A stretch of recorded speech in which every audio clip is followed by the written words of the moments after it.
اعوذ باللہ من الشیطان الرجیم بسم اللہ الرحمن الرحیم رب اشرح لی صدری ویسر لی امری واحلل عقدۃ من لسانی یفقہوا قولی اللہم فقہنا فی الدین اللہم انی اعوذ بک من علم لا ینفع ومن قلب لا یخشع ومن نفس لا تشبع ومن دعوت لا یستجاب لها آمین۔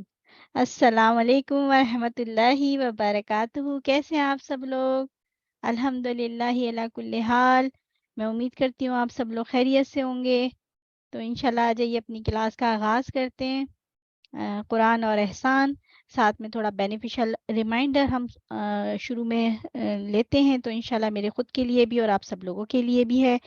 تو ابھی پچھلی دفعہ ہم نے 10 پوائنٹس کور کیے تھے کہ تلاوت قرآن کے وقت کیا نیت ہو، تو انشاءاللہ آگے کے اور مزید پوائنٹس کو کور کرتے ہیں۔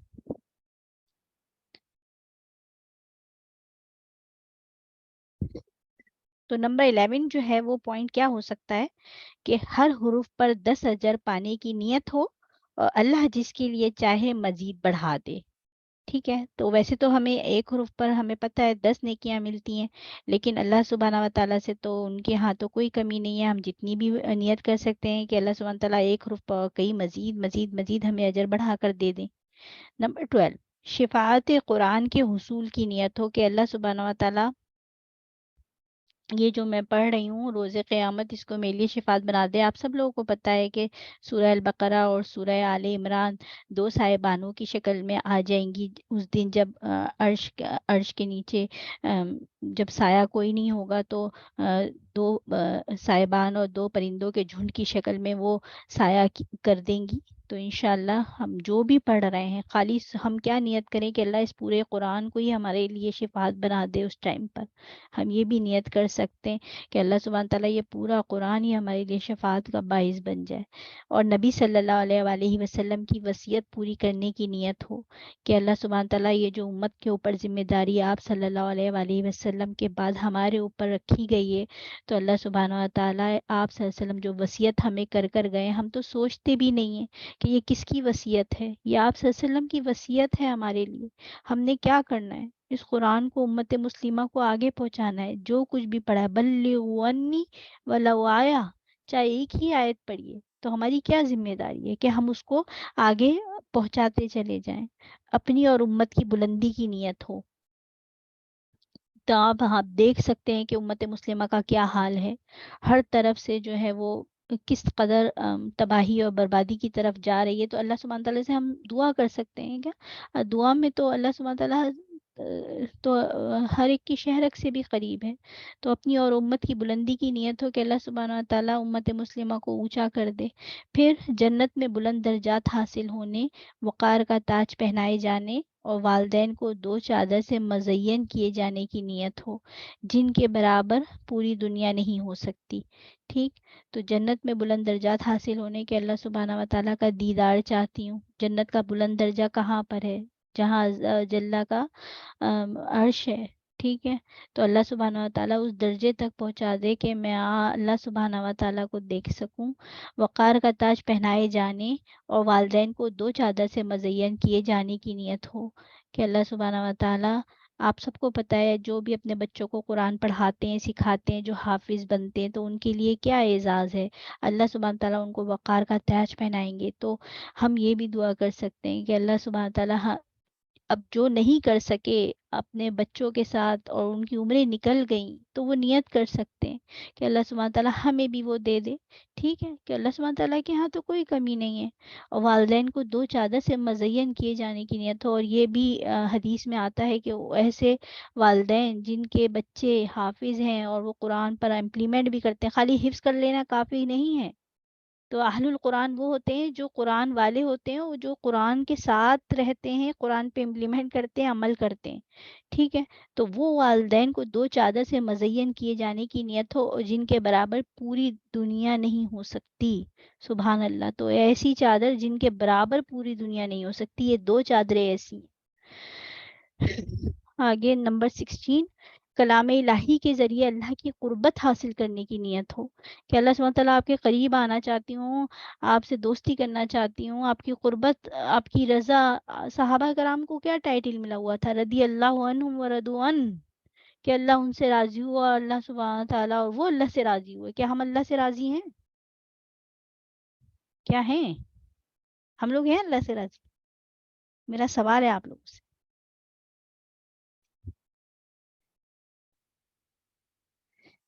رضیت باللہ ربا وبالاسلام دینا وبمحمد النبی۔ صبح میں پڑھتے ہیں یہ دعا آپ لوگ؟ ہم روز صبح کہتے ہیں کہ اللہ سبحانہ تعالیٰ میں آپ سے راضی، لیکن کتنے ہی لوگ ایسے ہیں جو اللہ سبحانہ تعالیٰ سے شکوہ بھی کرتے رہتے ہیں۔ ماشاء اللہ سسٹر سوریا بالکل راضی ہیں۔ سسٹر سوریا کہہ رہی ہیں جی الحمدللہ۔ سسٹر نوشین بارک اللہ فیکی، سسٹر نوشین ہم سب اللہ سبحانہ تعالیٰ سے راضی ہیں، اور جب ہم اللہ سبحانہ تعالیٰ سے راضی ہیں سمعنا وأطعنا، اور اللہ سبحانہ تعالیٰ نے جو ہم جس بھی حال میں ہمیں رکھا ہوا ہے ہم خوش ہیں، راضی برضا ہیں، تو اللہ سبحانہ تعالیٰ بھی خوش ہوں گے اور اللہ سبحانہ تعالیٰ بھی ہم سے راضی ہوں گے۔ صحابہ کرام تو ہر حال میں خوش رہتے تھے۔ تو اس کے بعد کیا ہے کہ اللہ کے خاص بندوں میں شامل ہونے کی نیت ہو کہ اللہ سبحانہ تعالیٰ اپنے مقرب بندوں میں مجھے شامل کر لے۔ مہارت کے ساتھ پڑھ کر مکرم اور نیک فرشتوں کی صحبت حاصل کرنے کی نیت ہو کہ اللہ سبحانہ تعالیٰ میں بھی ایسا قرآن اور پاک پڑھ سکوں اور میری زبان پر بھی ایسے جاری ہو جائے جیسے نبی پاک صلی اللہ علیہ وسلم کو جبریل علیہ السلام نے سنایا اور نبی پاک نے ہمیں جیسا سکھایا۔ ٹھیک ہے، تو ایسی مہارت کے ساتھ پڑھ سکوں۔ نیت تو کر سکتے نا، تو اللہ سبحانہ و تعالیٰ اس پر بھی اجر لکھ دیں گے نا، اور پھر ہمیں پڑھنا بھی سکھا دیں گے نا۔ جس چیز کی انسان نیت کرتا ہے اس کو وہ چیز مل جاتی ہے نا، تو ہم تو نیت کر سکتے ہیں نا کہ اللہ سبحانہ تعالیٰ مجھے بھی خوش الحانی سے قرآن کو پڑھنا آ جائے، میں بھی تمام مخارج کے ساتھ قرآن کو پڑھ سکوں، میں بھی بہت اچھے طریقے سے قرآن کو پڑھ سکوں۔ ہم تو یہ باتوں کو بھولے ہوئے ہوتے ہیں نا، ہم تو اب یہ دعا بھی بھولے ہوئے ہوتے ہیں نا، ہمارے تو وہم و گمان میں بھی نہیں آتی نا کہ ہم یہ دعا بھی مانگ لیں کہ مہارت کے ساتھ پڑھ کر مکرم نیک فرشتوں کی صحبت حاصل کرنے کی نیت مانگوں، پھر جہنم اور عذاب الہی سے نجات کی نیت ہو کہ یہ تو الحمدللہ ہم سب مانگتے ہیں، ربنا آتنا فی الدنیا حسنہ وفی الآخرۃ حسنہ وقنا عذاب النار۔ اللہ کی معیت اور ساتھ ہونے کی نیت ہو کہ اللہ سبحانہ و تعالیٰ آپ کا ساتھ چاہتی ہوں۔ دیکھیں انسان جب اکیلا رہ جاتا ہے نا تو اس کے پاس کیا رہتا ہے؟ صرف ایک اللہ۔ تو وہ جن دو میں سے تیسرا ہر ایک کے اللہ ہوتا ہے نا۔ ان اللہ معانا، آپ لوگوں کو پتہ ہے جب غار ابو بکر اور آپ صلی اللہ علیہ وآلہ وسلم جب غار میں تھے تو کیا انہوں نے کہا تھا کہ تیسرا ان کا اللہ ہے۔ وہ دونوں غمگین تھے کہ کوئی ہمیں دیکھ نہ لے، ٹھیک ہے، لیکن انہوں نے کیا اس وقت کہا کہ ہمارے ساتھ اللہ ہے۔ تو ہر ایک کا اللہ ہوتا ہے، کوئی یہاں پر اکیلا لونلی بھی رہے گا لیکن اگر اس کا کنیکشن اللہ سے مضبوط رہے گا تو اس کا اللہ ہوتا ہے۔ تو کبھی بھی کوئی بھی ڈپریشن آئے، کوئی بھی غم آئے، کوئی تکلیف آئے، یہ سوچا کریں کہ میرے ساتھ میرا اللہ ہے، میں اکیلی نہیں ہوں، I am not alone، Allah always with me۔ آگے چلتی ہوں۔ قرآن کو اپنے لیے حجت بنانے کی نیت ہو، ٹھیک ہے۔ اللہ سبحانہ تعالیٰ سے یہی نیت کر سکتے ہیں کہ اللہ سبحانہ تعالیٰ یہ میرے حق میں حجت بنے، یہ نہ ہو کہ یہ میرے خلاف ہو جائے۔ میں ایسا قرآن پڑھوں، ایسا سمجھوں، ایسا امپلیمنٹ کروں کہ یہ میرے لیے حجت بن جائے کہ یہ قیام اللیل میں مجھے پڑھا کرتی تھی۔ ایسا کچھ نہیں ہو کہ وہ میرے خلاف گواہی دینے والا بن جائے۔ مصحف کی رعایت کا عبادت ہونے کی نیت ہو، اور پھر نیت ہو کہ اللہ کی سکینت نازل ہوگی، رحمت ڈھانپ لے گی اور اللہ اپنے پاس کے لوگوں میں ذکر کرے گا، ٹھیک ہے۔ تو اللہ سبحانہ وتعالیٰ کی سکینت چاہتی ہوں، سکون سے رہنا چاہتی ہوں، تو کیا کروں؟ یہ نیت کر لوں کہ اللہ کی سکینت نازل ہوگی اس سے۔ آیت سکینہ جب ہم سنتے ہیں تو کتنی ہمیں سکون ملتا ہے نا۔ آپ لوگ بھی سنتے ہیں ارلی مارننگ میں رقیہ شریعہ سنتے ہیں؟ رقیہ شریعہ یا آیت سکینہ، جب ہم آیت سکینہ لگاتے ہیں نا تو خود بخود ایک سکینت نازل ہو جاتی ہے، خود بخود آپ کے ڈپریشن، آپ کے غم، آپ کی تکلیفیں، آپ کی بیماریاں، آپ کو ایک سکون ملتا ہے۔ کبھی آپ نے سنا آرام سے خالی گھر میں اور بہت سکون کے ساتھ کبھی سنے؟ تو آپ کو خود فیل ہوگا کہ کتنی سکینت نازل ہو رہی ہے، آپ کی جو بیماری ہے اور آپ کی جو تکلیف ہے وہ سب ختم ہو جاتی ہے۔ تلاوت قرآن کے ذریعے اللہ کے یہاں فضل و برتری حاصل کرنے کی نیت ہو تو اللہ سبحانہ تعالیٰ کے ہاں تلاوت قرآن کے ذریعے فضل و برتری حاصل کرنے کی نیت ہو کہ اللہ سبحانہ تعالیٰ مجھے اس قرآن کے ذریعے فضل و برتری عطا فرما دیں. ٹھیک ہے. آپ سب لوگوں نے حضرت عمر رضی اللہ عنہ کا واقعہ بھی سن چکے ہیں. آئی تھنک آپ کو میں نے پچھلی دفعہ بھی بتایا تھا, سنایا تھا شاید. اس کلاس میں میرے پاس الحمدللہ 3 کلاسیں 4 کلاسیں ہوتی ہیں, تو بہت ساری جگہ بہت کچھ کہتی ہوں, مجھے یاد نہیں ہے اب اس کلاس میں نے آپ کو بتایا تھا کہ نہیں. تو امید ہے کہ حضرت عمر رضی اللہ تعالیٰ عنہ کا واقعہ میں آپ کو دوبارہ سنا دیتی ہوں کہ کس طرح سے انہوں نے کہا کہ امیر المومنین, ایک دفعہ حضرت عمر رضی اللہ تعالیٰ عنہ وادی سے گزر رہے تھے, تو صحابہ بھی آپ صلی اللہ علیہ وسلم کے پیچھے تھے. تو وادی کے ایک دامن میں حضرت عمر رضی اللہ تعالیٰ عنہ ٹھہر گئے, تو تمام صحابہ بھی ٹھہر گئے اور وہ وادی میں دیکھتے رہے پیچھے پوری وادی کو. تو صحابہ نے کہا کہ آپ کیا دیکھ رہے ہیں؟ تو انہیں بتایا کہ جب میں قرآن کی نعمت جب میرے پاس نہیں تھی اور میں بکریاں چرایا کرتا تھا, تو میرا والد خطاب مجھے ڈانٹتا تھا کہ تو بھی کیا خاک بکریاں چرائے گا, تجھے تو بکریاں چرانے کا سلیقہ بھی نہیں آتا. اور آج عمر کو اللہ سبحانہ و تعالیٰ نے امیر المومنین بنا دیا اس قرآن کے طفیل. تو یہ برتری اور یہ رتبہ کس لیے ان کو ملا تھا؟ قرآن کی وجہ سے. لیکن آج ہم سب کے کیا حال ہوتے ہیں, کوئی اپنی گاڑی کی وجہ سے برتری حاصل کر رہا ہوتا ہے, کوئی اپنی, اور وہ ملتی بھی نہیں ہے, کچھ عرصے کی ہوتی ہے وہ برتری. گاڑی کوئی اگر خریدتا ہے کوئی بھی, تو وہ گاڑی کتنے دن چلے گی, وہ پرانی ہو جاتی ہے بس کچھ عرصہ. پھر اسی طرح گھر, کچھ بھی چیز دنیا کی جو آپ برتری حاصل کرنے کے لیے لیتے ہیں یا پہنتے ہیں یا اوڑھتے ہیں یا رکھتے ہیں, وہ سب ختم ہونے والا ہے. لیکن یہ قرآن, یہ آپ کو آلویز آپ کے ساتھ رہتا ہے, آپ کے دل میں رہتا ہے, آپ کی زبان پہ جاری رہتا ہے. فرشتے جب آپ پڑھتے ہیں اس کو تو فرشتے بھی سنتے ہیں, وہ اوپر جا کر اعلیٰ مجلس والوں میں آپ کا ذکر کرتے ہیں, پھر وہ ذکر جو ہے وہ زمین والوں میں ڈال دیتے ہیں, اور اس طرح پوری محبت دنیا میں ڈال دی جاتی ہے. ہم محبت کی خاطر بہت کچھ کر رہے ہوتے ہیں, اور جو کہا گیا ہے وہی نہیں کر رہے ہوتے ہیں. آگے چلتے ہیں. عمدہ مہک پانے کی نیت ہو,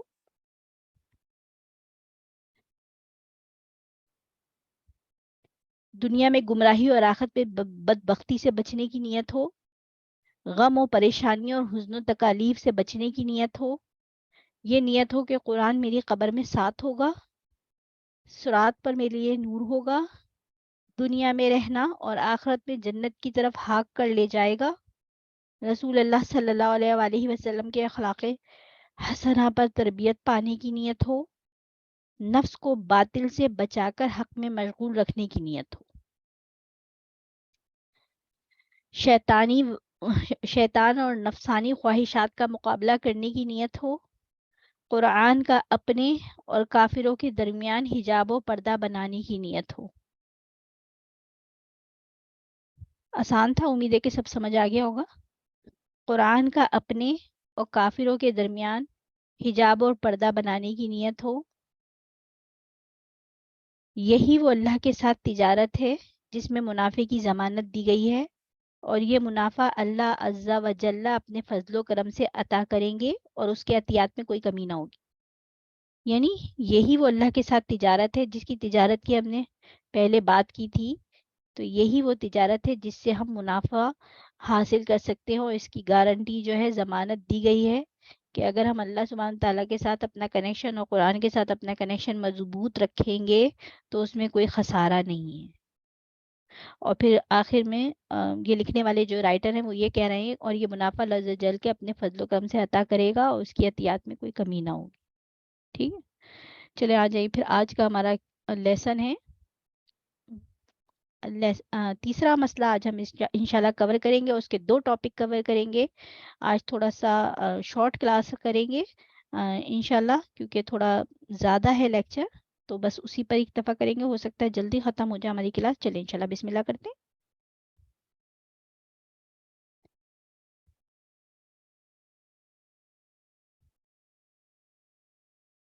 آپ سب لوگ اپنی بکس کھول لیجئے اور میرے پاس جو بکس کا نمبر ہے وہ تیسرا مسئلہ قرآن کا چھوڑنا اور اس سے اعراض برتنا 40 اور 41 ہے میرے پاس. ہو سکتا ہے سب کی الگ الگ بکس کے سب کے پیجز الگ الگ ہوں. جب آپ بکس اپنے ساتھ اپنے پاس کھول کے رکھیں گے تو آپ کو زیادہ سمجھ میں آئے گا. جب استاذہ عربی پڑھ رہی ہوتی ہیں تو ساتھ ساتھ آپ اس کی اردو کو بھی فالو کرتے جائیں تو اور مزید آپ لوگوں کو عربی کے جو ورڈز ہیں وہ بھی اور کلیئر ہوتے چلے جائیں گے. اور خود بخود آپ دیکھیں کہ جو بھی ہمارے ساتھ تعلیم القرآن کے یہاں اسٹوڈنٹ بیٹھے ہیں تو ان کو تو الحمدللہ کوئی مسئلہ نہیں ہوگا, وہ روٹ ورڈ کے ذریعے ہی آرام سے جلدی سے اس کو سمجھ لیتے ہیں. لیکن جنہوں نے تعلیم القرآن یا صوت القرآن وغیرہ نہیں کیا ہوا یا ورڈ بائی ورڈ ٹرانسلیشن نہیں یاد کیا ہوا, ان کو ہو سکتا ہے تھوڑا سا پرابلم ہو, لیکن وہ بھی اس کو ایزیلی فالو کر سکتے ہیں اردو کے ساتھ. کاپی کر کر کے اردو کو دیکھتے ہوئے عربی کو جب دیکھیں گے تو معنی آرام سے سمجھ میں آ جائیں گے. اور یہ بہت آسان بک ہے, یہ اتنی مشکل بک ہے نہیں جتنا لوگوں نے اس کو سمجھا ہوا ہے کہ یہ عربی ہمیں بہت ہی مشکل لگ رہا ہے, یہ تو عربی میں پڑھایا جا رہا ہے. ایسا کچھ نہیں ہے. جب ہم اس کو پڑھتے ہیں بالکل قرآن کی طرح ہی اس کو سمجھ میں آ رہی ہے. ٹھیک ہے, چلیں بسم اللہ. المسألۃ الثالثۃ, تیسرا مسئلہ, حجر القرآن والاعراض عنہ, قرآن کو چھوڑنا اور اس سے منہ پھیر لینا, اعراض برتنا, بے توجہی کرنا. شکن نبی صلی اللہ علیہ وسلم الی ربہ من حجر قومہ ھذا القرآن, شکایت کریں گے نبی صلی اللہ علیہ وسلم اپنے رب سے کہ میری قوم نے اس قرآن کو چھوڑ دیا تھا. کما قال تعالی, جیسے کہ اللہ تعالیٰ کا فرمان ہے, وقال الرسول یا رب ان قوم اتخذوا ھذا القرآن مہجورا, اور رسول کہیں گے اے میرے رب بے شک میری قوم نے اس قرآن کو چھوڑ رکھا تھا. یعنی قیامت کے دن رسول اللہ صلی اللہ علیہ وسلم قرآن کو چھوڑنے والوں کے خلاف گواہی دیں گے, اللہ سے شکایت کریں گے. وقال الرسول يا رب إن قوم اتخذوا هذا القرآن مهجورا. وذلك أن المشركين كانوا لا يصغون للقرآن ولا يسمعونه, اور یہ اس طرح کے مشرکین قرآن کی طرف توجہ نہیں دیتے تھے اور نہ اس کو سنتے تھے. کما قال تعالی, جیسے اللہ تعالیٰ کا فرمان ہے, وقال الذین کفروا لا تسمعوا لهذا القرآن, اور کہا ان لوگوں نے جنہوں نے کفر کیا کہ اس قرآن کو مت سنو. والغوا فیہ لعلکم تغلبون, اور اس میں شور مچاؤ, غل مچاؤ تاکہ تم غالب آ جاؤ. وقال الذين كفروا لا تسمعوا لهذا القرآن والغوا فيه لعلكم تغلبون. وكانوا اذا تلي عليهم القرآن, اور ان کا حال یہ تھا کہ جب قرآن ان پہ پڑھا جاتا, قرآن کی تلاوت کی جاتی, اکثر اللغط والکلام فی غیرہ, تو وہ کثرت سے اس میں شور مچاتے اور اس کے علاوہ باتیں کرتے. حتی لا یسمعوہ, یہاں تک کہ وہ اس کو سن نہ سکتے. فہذا من ہجرانہ, تو یہ اس کو چھوڑنے میں شامل ہے. یعنی قرآن جب پڑھا جا رہا ہو اور اس کو توجہ سے نہ سنا جائے تو یہ بھی قرآن کو چھوڑنا ہے. یعنی آپ نے قرآن کو چھوڑ دیا اور باتوں میں مشغول ہو گئے. وَتَرْكُ عِلْمِهِ وَحِفْظِهِ, اور اس کا علم حاصل کرنا اور اس کا حفظ کرنا چھوڑ دینا. أَيْضًا مِنْ ہجرانہ, یہ بھی اس کو چھوڑنے میں شامل ہے. وَتَرْكُ الْإِيمَانِ بِهِ وَتَصْدِيقِهِ مِنْ ہجرانہ, اس پر ایمان لانا اور اس کی تصدیق کرنے کو چھوڑنا, یہ بھی اس کو چھوڑنے میں سے ہے. وَتَرْكُ تَدَبُّرِهِ, اور اس کے تدبر کو چھوڑ دینا. وَتَفَهُّمِهِ, اور اس کے سمجھنے کو ترک کر دینا. من ہجرانہ, یہ بھی ہجران میں سے ہے, چھوڑ دینے میں سے ہے. وَتَرْكُ الْعَمَلِ بِهِ, اور اس پر عمل کرنا چھوڑنا. وَامْتِثَالِ أَوَامِرِهِ وَاجْتِنَابِ زَوَاجِرِهِ مِنْ ہجرانہ, اس کے احکامات کی اطاعت کرنا اور اس کی تنبیہات سے نہ بچنا, یہ بھی ہجران میں سے ہے. وَالْعُدُولُ عَنْهُ إِلَى غَيْرِهِ, اور اس کو چھوڑ کے کسی اور چیز کی طرف پھر جانا. من شعر او قول, خواہ کوئی شعر و شاعری ہو یا قول کلام ہو.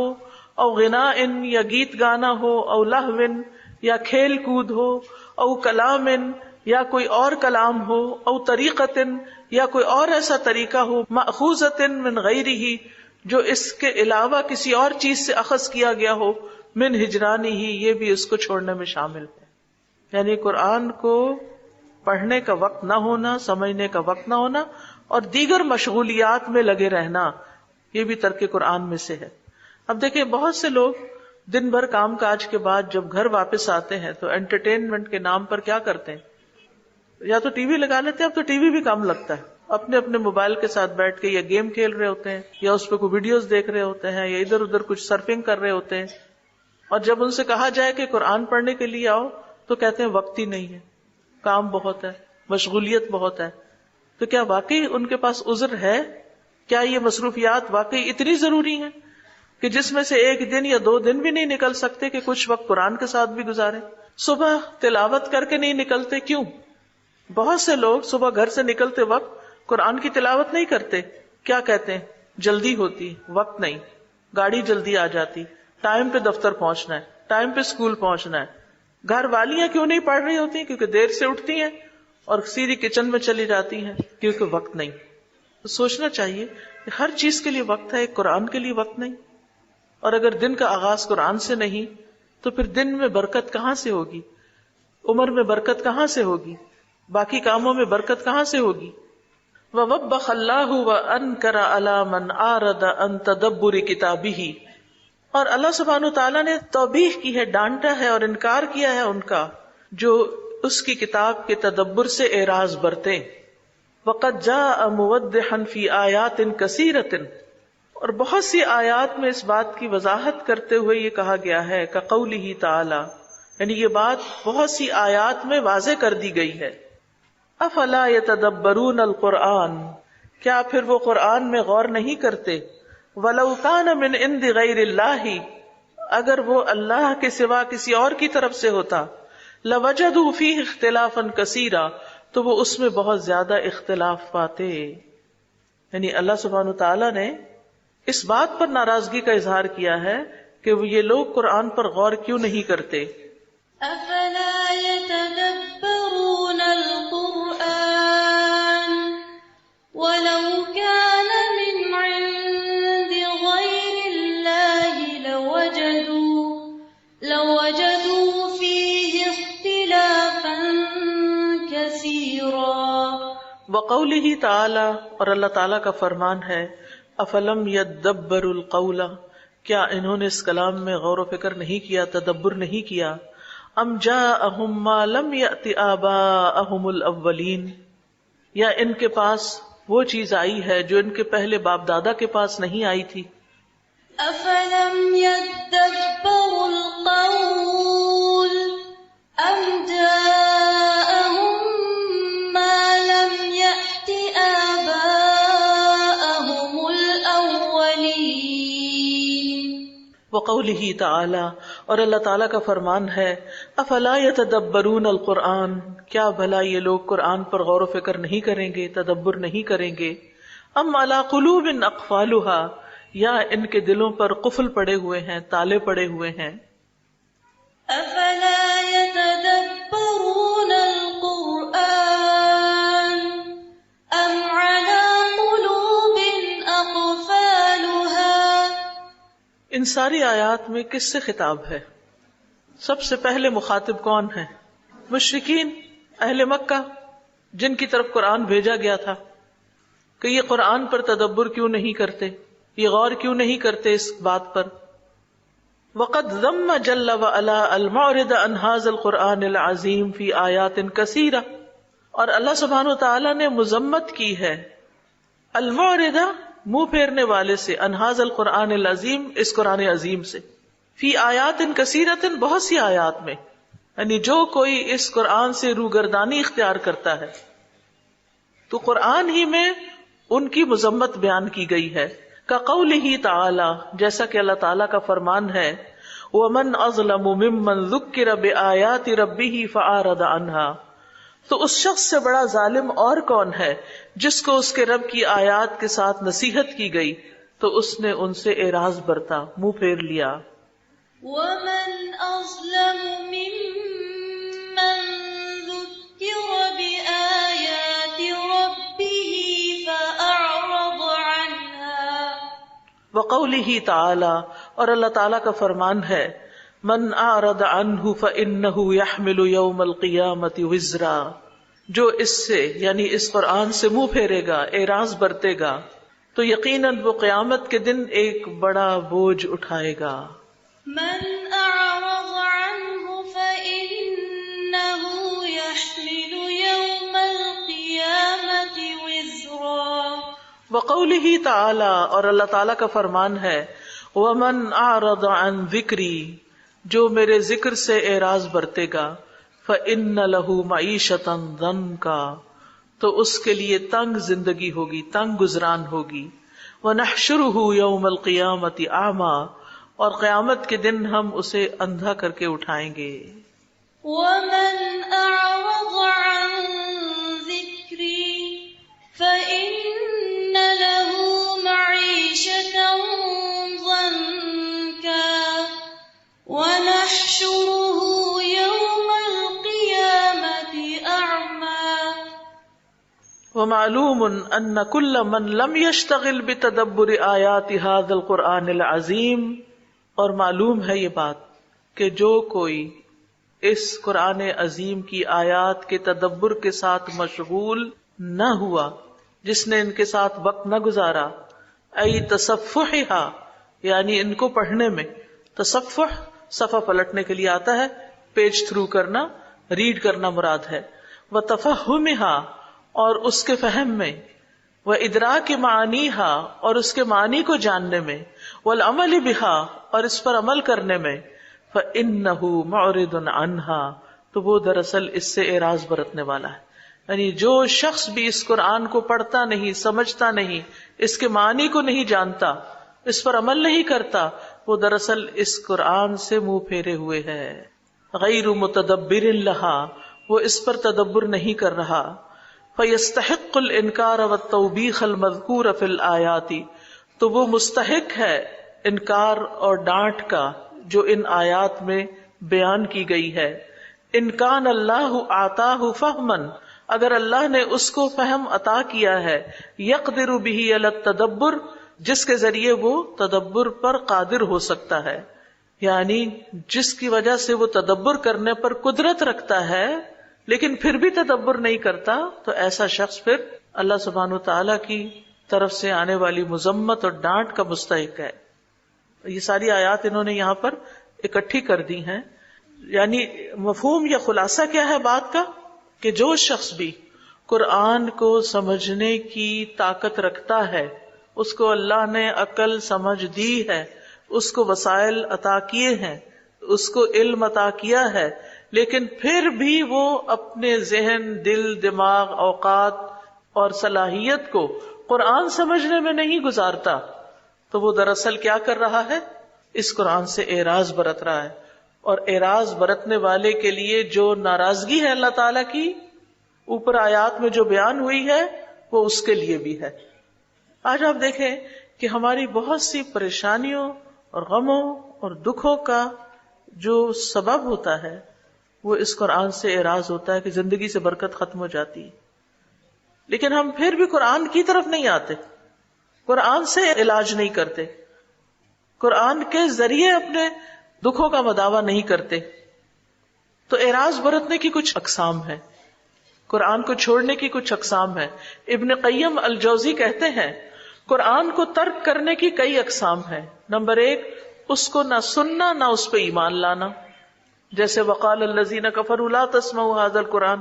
نمبر 2، اس پر عمل نہ کرنا، جیسے وہ شخص جس کو اللہ نے قرآن کا علم دیا اور پھر وہ رات کو پڑا سوتا رہا اور دن کو اس پر عمل نہیں کیا، تو اس کی سزا نبی صلی اللہ علیہ وسلم کو دکھائی گئی تھی ایک خواب میں کہ وہ سر کے بل لیٹا ہوا ہے اور ایک شخص پتھر لے کے اس کے سر پہ کھڑا ہے اور وہ پتھر لیٹے ہوئے شخص کے سر کو کچل دیتا ہے، پھر وہ پتھر پھینکتا ہے اور دور چلا جاتا ہے، جب تک وہ پتھر واپس آتا ہے سر درست ہوتا ہے، پھر وہ مارتا ہے، پھر سر کچلا جاتا ہے۔ تو اس طرح اس کی سزا دکھائی گئی کہ اگر اللہ نے کسی کو قرآن کا علم دیا ہو اور وہ نمازیں چھوڑ کے سوتا رہتا ہے. صبح فجر کی نماز قضا ہو گئی, رات عشاء پڑھے بغیر سو گئے, تو یہ چھوٹا جرم نہیں ہے. تو قرآن پڑھ کر سب سے پہلے عمل ضروری ہے, پھر اس کے مطابق فیصلے نہ کرنا, اس کو حاکم نہ بنانا. وَإِذَا دُعُوا إِلَى اللَّهِ وَرَسُولِهِ لِيَحْكُمَ بَيْنَهُمْ إِذَا فَرِيقٌ مِّنْهُمْ مُعْرِضُونَ, جب انہیں اللہ اور رسول کی طرف بلایا جاتا ہے کہ وہ ان کے درمیان فیصلہ کرے تو ان میں سے ایک گروہ منہ موڑ جاتا ہے, یعنی منافقین. پھر چوتھا ہے اس پر غور و فکر نہ کرنا, نہ اس کا فہم حاصل کرنا. افلا يتدبرون القرآن ام علی قلوب اقفالها. پانچواں ہے اس کے ذریعے علاج نہ کرنا, یعنی قرآن کو شفا کا ذریعہ نہ بنانا. امام ابن قیم کہتے ہیں دل کے تمام امراض اور بیماریوں میں اس کے ساتھ شفا حاصل کرنے کو چھوڑ دینا, بس کسی اور سے بیماری کا علاج طلب کرنا اور قرآن سے علاج نہ کرنا. یعنی دل کی بیماریاں کون کون سی؟ غم, دکھ, حسد اور بہت سے پریشانیاں جو دل کو گھیرے ہوئے ہوتی ہیں, پکڑے ہوئے ہوتی ہیں. تو یہ سب اللہ سبحانہ وتعالیٰ کے اس قول میں داخل ہے. وقال الرسول یا رب ان قوم اتخذوا هذا القرآن مہجورا. اور جب انسان قرآن کو چھوڑتا ہے تو گمراہی کے راستے پہ چل پڑتا ہے, شیطان اور برے ساتھی مسلط ہو جاتے ہیں. وَمَن يَعْشُ عَن ذِكْرِ الرَّحْمَنِ نُقَيِّضْ لَهُ شَيْطَانًا فَهُوَ لَهُ قَرِينٌ. جو شخص رحمان کے ذکر سے آنکھیں بند کر لیتا ہے ہم اس پر ایک شیطان مسلط کر دیتے ہیں جو اس کا ساتھی بن جاتا ہے. گھروں سے برکت اٹھ جانا, قرآن نہ پڑھنے کی وجہ سے گھر اپنے رہنے والوں کے لیے تنگ ہو جاتا ہے, چاہے بہت بڑا محل ہی کیوں نہ ہو. فرشتے اس کو چھوڑ دیتے ہیں, شیاطین اس میں بسیرا کر لیتے ہیں, جنات وہاں پر اپنا ڈیرا لگا لیتے ہیں اور اس کی خیر و برکت کم ہو جاتی ہے. دنیا کی زندگی میں انسان تنگ ہونے لگتا ہے اور آخرت میں اندھا اٹھایا جائے گا, اور یہ قیامت کے دن رسوائی کا سبب ہوگا. وہ لوگ جو نبی صلی اللہ علیہ وسلم کی شفاعت کی امید رکھتے ہیں, نبی صلی اللہ علیہ وسلم الٹا ان کے خلاف شکایت کریں گے کہ انہوں نے اس قرآن کو چھوڑ دیا تھا. تو اس لیے لازم ہے کہ اس قرآن میں تدبر کیا جائے, اس میں غور و فکر کیا جائے, اور قرآن کا اصل مقصود بھی یہی ہے. ابن قیم کہتے ہیں جہاں تک قرآن میں غور و فکر کرنے کا سوال ہے تو اس سے مراد ہے کہ دل کی نگاہوں کو, دل کی نگاہوں اندر والی, اس کے معنی کے اوپر خوب گاڑ دیا جائے, یعنی دل سے پڑھا جائے اور اس کے تدبر اور اس کے سمجھنے میں اپنے تمام فکر کو یکجا کر لیا جائے. اور قرآن کو اتارنے کا یہی مقصد ہے, محض تلاوت مقصد نہیں ہے جو فہم اور تدبر کے بغیر ہو. یاد رہے گی یہ بات ان کی, محض تلاوت مقصد نہیں ہے جو فہم اور تدبر کے بغیر ہو. کیونکہ ابن تیمیہ کہتے ہیں جو قرآن میں اس سے ہدایت طلب کرتے ہوئے تدبر کرتا ہے حق کا راستہ اس کے لیے واضح ہو جاتا ہے. جو قرآن میں اس سے ہدایت طلب کرتے ہوئے تدبر کرتا ہے حق کا راستہ اس کے لیے واضح ہو جاتا ہے. بنو اسرائیل نموذج. بنو اسرائیل ایک نمونہ ہے اللہ کی کتاب سے منہ موڑنے کا. ان معظم الآیات التي وجہت الی بنی اسرائیل, بہت سی آیات جس میں بنی اسرائیل کو متوجہ کیا گیا ہے یا بنی اسرائیل کی طرف ان کا رخ کیا گیا ہے یا بنی اسرائیل سے متعلق ہیں. وَآتَبَهُمُ اللَّهُ فِيهَا, اور اللہ تعالیٰ نے ان آیات میں ان سے ناراضگی کا اظہار کیا ہے. وَأَدَانَهُمْ بِهَا, اور ان کے ذریعے ان کو کنڈیم کیا ہے, دنا دروب سے نا, اور ان کو کنڈیم کیا ہے. کانت مرتبطتاً بتلاوتہم الکتاب, وہ آیات زیادہ تر ان کے کتاب کے پڑھنے کے ساتھ مرتبط ہیں, ان سے متعلق ہیں. یعنی اللہ سبحانہ وتعالیٰ نے بنی اسرائیل کو جن باتوں پر ناراضگی کا اظہار کیا ہے ان آیات کا اگر مطالعہ کیا جائے تو وہ ان کے کتاب سے متعلق آیتیں ہیں. لِأَنَّهُمْ أَقَامُوا حُرُوفَهُ وَأَضَاعُوا حُدُودَهُ, کیونکہ انہوں نے اس کے حروف کو تو قائم کیا, برقرار رکھا, لیکن اس کی حدود کو ضائع کر دیا, اس کے معنی کو چھوڑ دیا, اس کے عمل کو چھوڑ دیا. قال تعالی منکرا علیہم, اللہ تعالیٰ نے ان کا انکار کرتے ہوئے, ان کی مذمت کرتے ہوئے فرمایا اتأمرون الناس بالبر وتنسون انفسکم وانتم تتلون الکتاب افلا تعقلون, کیا تم لوگوں کو نیکی کا حکم دیتے ہو اور اپنے آپ کو بھول جاتے ہو حالانکہ تم کتاب پڑھتے ہو. کیا پھر تم عقل سے کام نہیں لیتے؟ أتأمرون الناس بالبر وتنسون أنفسكم وأنتم تتلون الكتاب أفلا تعقلون. یعنی تم کتاب پڑھتے ہو پھر بھی تمہارا یہ طرز عمل ہے، یعنی تمہیں عقل نہیں ہے، تم سمجھتے نہیں ہو. کیا کتاب تمہیں یہی حکم دیتی ہے کہ صرف دوسروں کو ہی نصیحت کرو اور خود اس پر کچھ عمل نہ کرو؟ وقال، اور فرمایا، وقالت الیہود لیست النصارى علی شیء، یہود نے کہا کہ نصارہ کسی چیز پر نہیں. وقالت النصارى لیست الیہود علی شیء، اور نصارہ نے کہا کہ یہود کسی چیز پر نہیں ہے. وہم یتلون الکتاب، حالانکہ وہ کتاب پڑھتے ہیں پھر بھی ایسی حرکتیں کرتے ہیں. وقالت اليهود ليست النصارى على شيء وقالت النصارى ليست اليهود على شيء وهم يتلون الكتاب. فالتلاوۃ وحدها لا تکفی، خالی تلاوت کافی نہیں ہے. اللہ تعالیٰ فرما رہے وَهُمْ يَتْلُونَ الْكِتَابَ، وہ کتاب پڑھتے ہیں پھر بھی یہ کر رہے ہیں، یعنی عمل کوئی نہیں. وَأَنْتُمْ تَتْلُونَ الْكِتَابَ، تم کتاب پڑھتے ہو، یہ پچھلی آیت میں فرمایا. یعنی خالی تلاوت کرتے تھے، سمجھتے نہیں تھے، عمل نہیں کرتے تھے، اس لیے ڈانٹ پڑ رہی ہے ان کو. وَوَصَفَ اللَّهُ عَزَّ وَجَلَّ بَعْدَ بَنِي إِسْرَائِيلَ بِالْأُمِّيَّةِ، اور وصف بیان کیا اللہ تعالیٰ نے بنی اسرائیل میں سے بعض کا کہ وہ ان پڑھ ہیں، امی ہیں. لِأَنَّهُمْ كَانُوا لَا يَعْرِفُونَ مِنَ الْكِتَابِ إِلَّا قِرَاءَتَهُ، کیونکہ وہ کتاب میں سے قراءت کے سوا کچھ نہیں جانتے تھے، صرف ریڈنگ آتی تھی ان کو. دون اداء ما تقتضیہ القراءۃ منہم، جس چیز کا قراءت ان سے تقاضا کرتی تھی اس کے بغیر. دون بغیر ادائی ادا کیے یعنی عمل کیے، ما تقتضیہ القراءۃ منہم، جس کا قراءت ان سے تقاضا کرتی تھی. قال تعالی، اللہ تعالیٰ کا فرمان ہے، وَمِنْهُمْ أُمِّيُّونَ لَا يَعْلَمُونَ الْكِتَابَ إِلَّا أَمَانِيَّ وَإِنْهُمْ إِلَّا يَظُنُّونَ، اور ان میں سے کچھ ان پڑھ ہیں جو کتاب کا علم نہیں رکھتے سوائے چند آرزوؤں کے، اور وہ صرف گمان کرتے ہیں.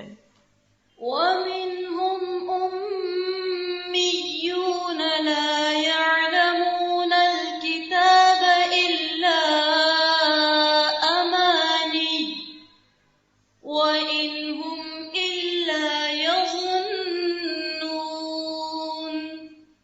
فَهُمْ لَا يَعْلَمُونَ الْكِتَابَ إِلَّا مَا يَقْرَؤُونَ قِرَاءَةً عَارِيَةً عَنْ مَعْرِفَةِ الْمَعْنَى وَتَدَبُّرِهِ، تو وہ نہیں جانتے کتاب کو سوائے اس کے جو وہ پڑھتے ہیں قراءۃً عاریۃً، خالی قرات یعنی صرف الفاظ، ان معرفت المعنی وتدبرہ، معنی اور تدبر کو جانے بغیر، یعنی معنی اور تدبر سے خالی. فی حین انہ عز وجل امتدح فریقا آخر منہم، اسی دوران یا اسی وقت اللہ سبحانہ تعالیٰ نے ایک دوسرے گروہ کی تعریف بھی کی ہے. لأنہم یتلون الکتاب حق التلاوہ، کیونکہ وہ کتاب کی تلاوت اس طرح کرتے جیسے حق ہے تلاوت کرنے کا. فقال تعالی، تو اللہ تعالیٰ کا فرمان ہے، الذین آتیناہم الکتاب یتلونہ حق تلاوتہ اولئک یؤمنون بہ، وہ لوگ جن کو ہم نے کتاب دی وہ اس کو پڑھتے ہیں جیسے اس کو پڑھنے کا حق ہے. اولئک یؤمنون بہ، یہی لوگ دراصل اس پر ایمان رکھتے ہیں. الذین آتیناہم الکتاب یتلونہ حق تلاوتہ اولئک یؤمنون بہ. تو اس سے کیا پتہ چلتا ہے کہ کتاب پر ایمان ہی دراصل وہ لاتا ہے جو اس کی تلاوت کا حق ادا کرتا ہے، اور تلاوت کا حق ادا کرنے میں صرف الفاظ کو صحیح پڑھنا کافی نہیں بلکہ اس کے معنی جاننا اور اس پر تدبر کرنا ضروری ہے. وحق التلاوتی، اور حق تلاوت کیا ہے؟ ہوا تفہم القرآن العظیم، وہ قرآن مجید کو سمجھ کر پڑھنا، و تدبری ہی، اور اس پر غور و فکر کرنا، و تأثر بھی، اور اس سے اثر لینا، و اتباعی ہی، اور اس کی اتباع کرنا، و اقامت ہی، اور اس کو قائم کرنا، والاعتصام بھی، اور اس کو مضبوطی سے پکڑنا، والثبات علیہ، اور اس پر ثابت قدمی اختیار کرنا، واخذہ بقوت، اور اس کو قوت سے پکڑنا، وتبلیغہ للناس، اور اسے لوگوں تک پہنچانا، وتبیینہ لہم، اور ان کے لیے اس کو بیان کرنا، والتأدب معہ، اور اس کا ادب اور احترام کرنا، والعمل بہ، اور اس پر عمل کرنا. یہ ہے حق التلاوہ. ان سب باتوں پر نمبر ڈالیں: تفہم القرآن العظیم، وتدبر، والتأثر، واتباع، واقامہ، والاعتصام، والثبات، واخذ بالقوہ، وتبلیغ، والتبیین، والتأدب، والعمل بہ. کتنے ہو گئے؟ 12. جب آپ کا قرآن سے تعلق صحیح ہوگا. ان من اعظم اسباب شقاء الیہود، یہود کی بدبختی کے اسباب میں سے سب سے بڑا سبب ہوا انہم اکتفوا بقراءۃ التوراۃ وسماعها، کہ انہوں نے تورات کی قراءت اور اس کے سننے کو کافی سمجھا. دون ان یتبع ذلک عمل، بجائے اس کے کہ اس میں عمل میں اس کی پیروی کی جائے، یعنی عمل پیچھے لائے بغیر صرف قراءت کی. وقد ضرب اللہ لہؤلاء مثلا، اور تحقیق اللہ تعالیٰ نے ان لوگوں کی ایک مثال بیان کی، بحال حمار یحمل اسفارا، ایک گدھے کے حال کی طرح جو بوجھ اٹھاتا ہے، کتابیں اٹھاتا ہے. اسفار صفر کی جمع.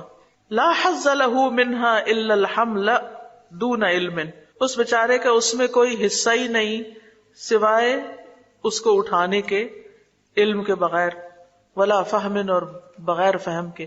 یعنی وہ گدھا جیسے کتابیں اٹھاتا ہے تو سمجھتا تو کچھ نہیں کیا اٹھایا ہوا اس نے، وہ ایک جگہ سے دوسری جگہ لے کے جا رہا ہے بس.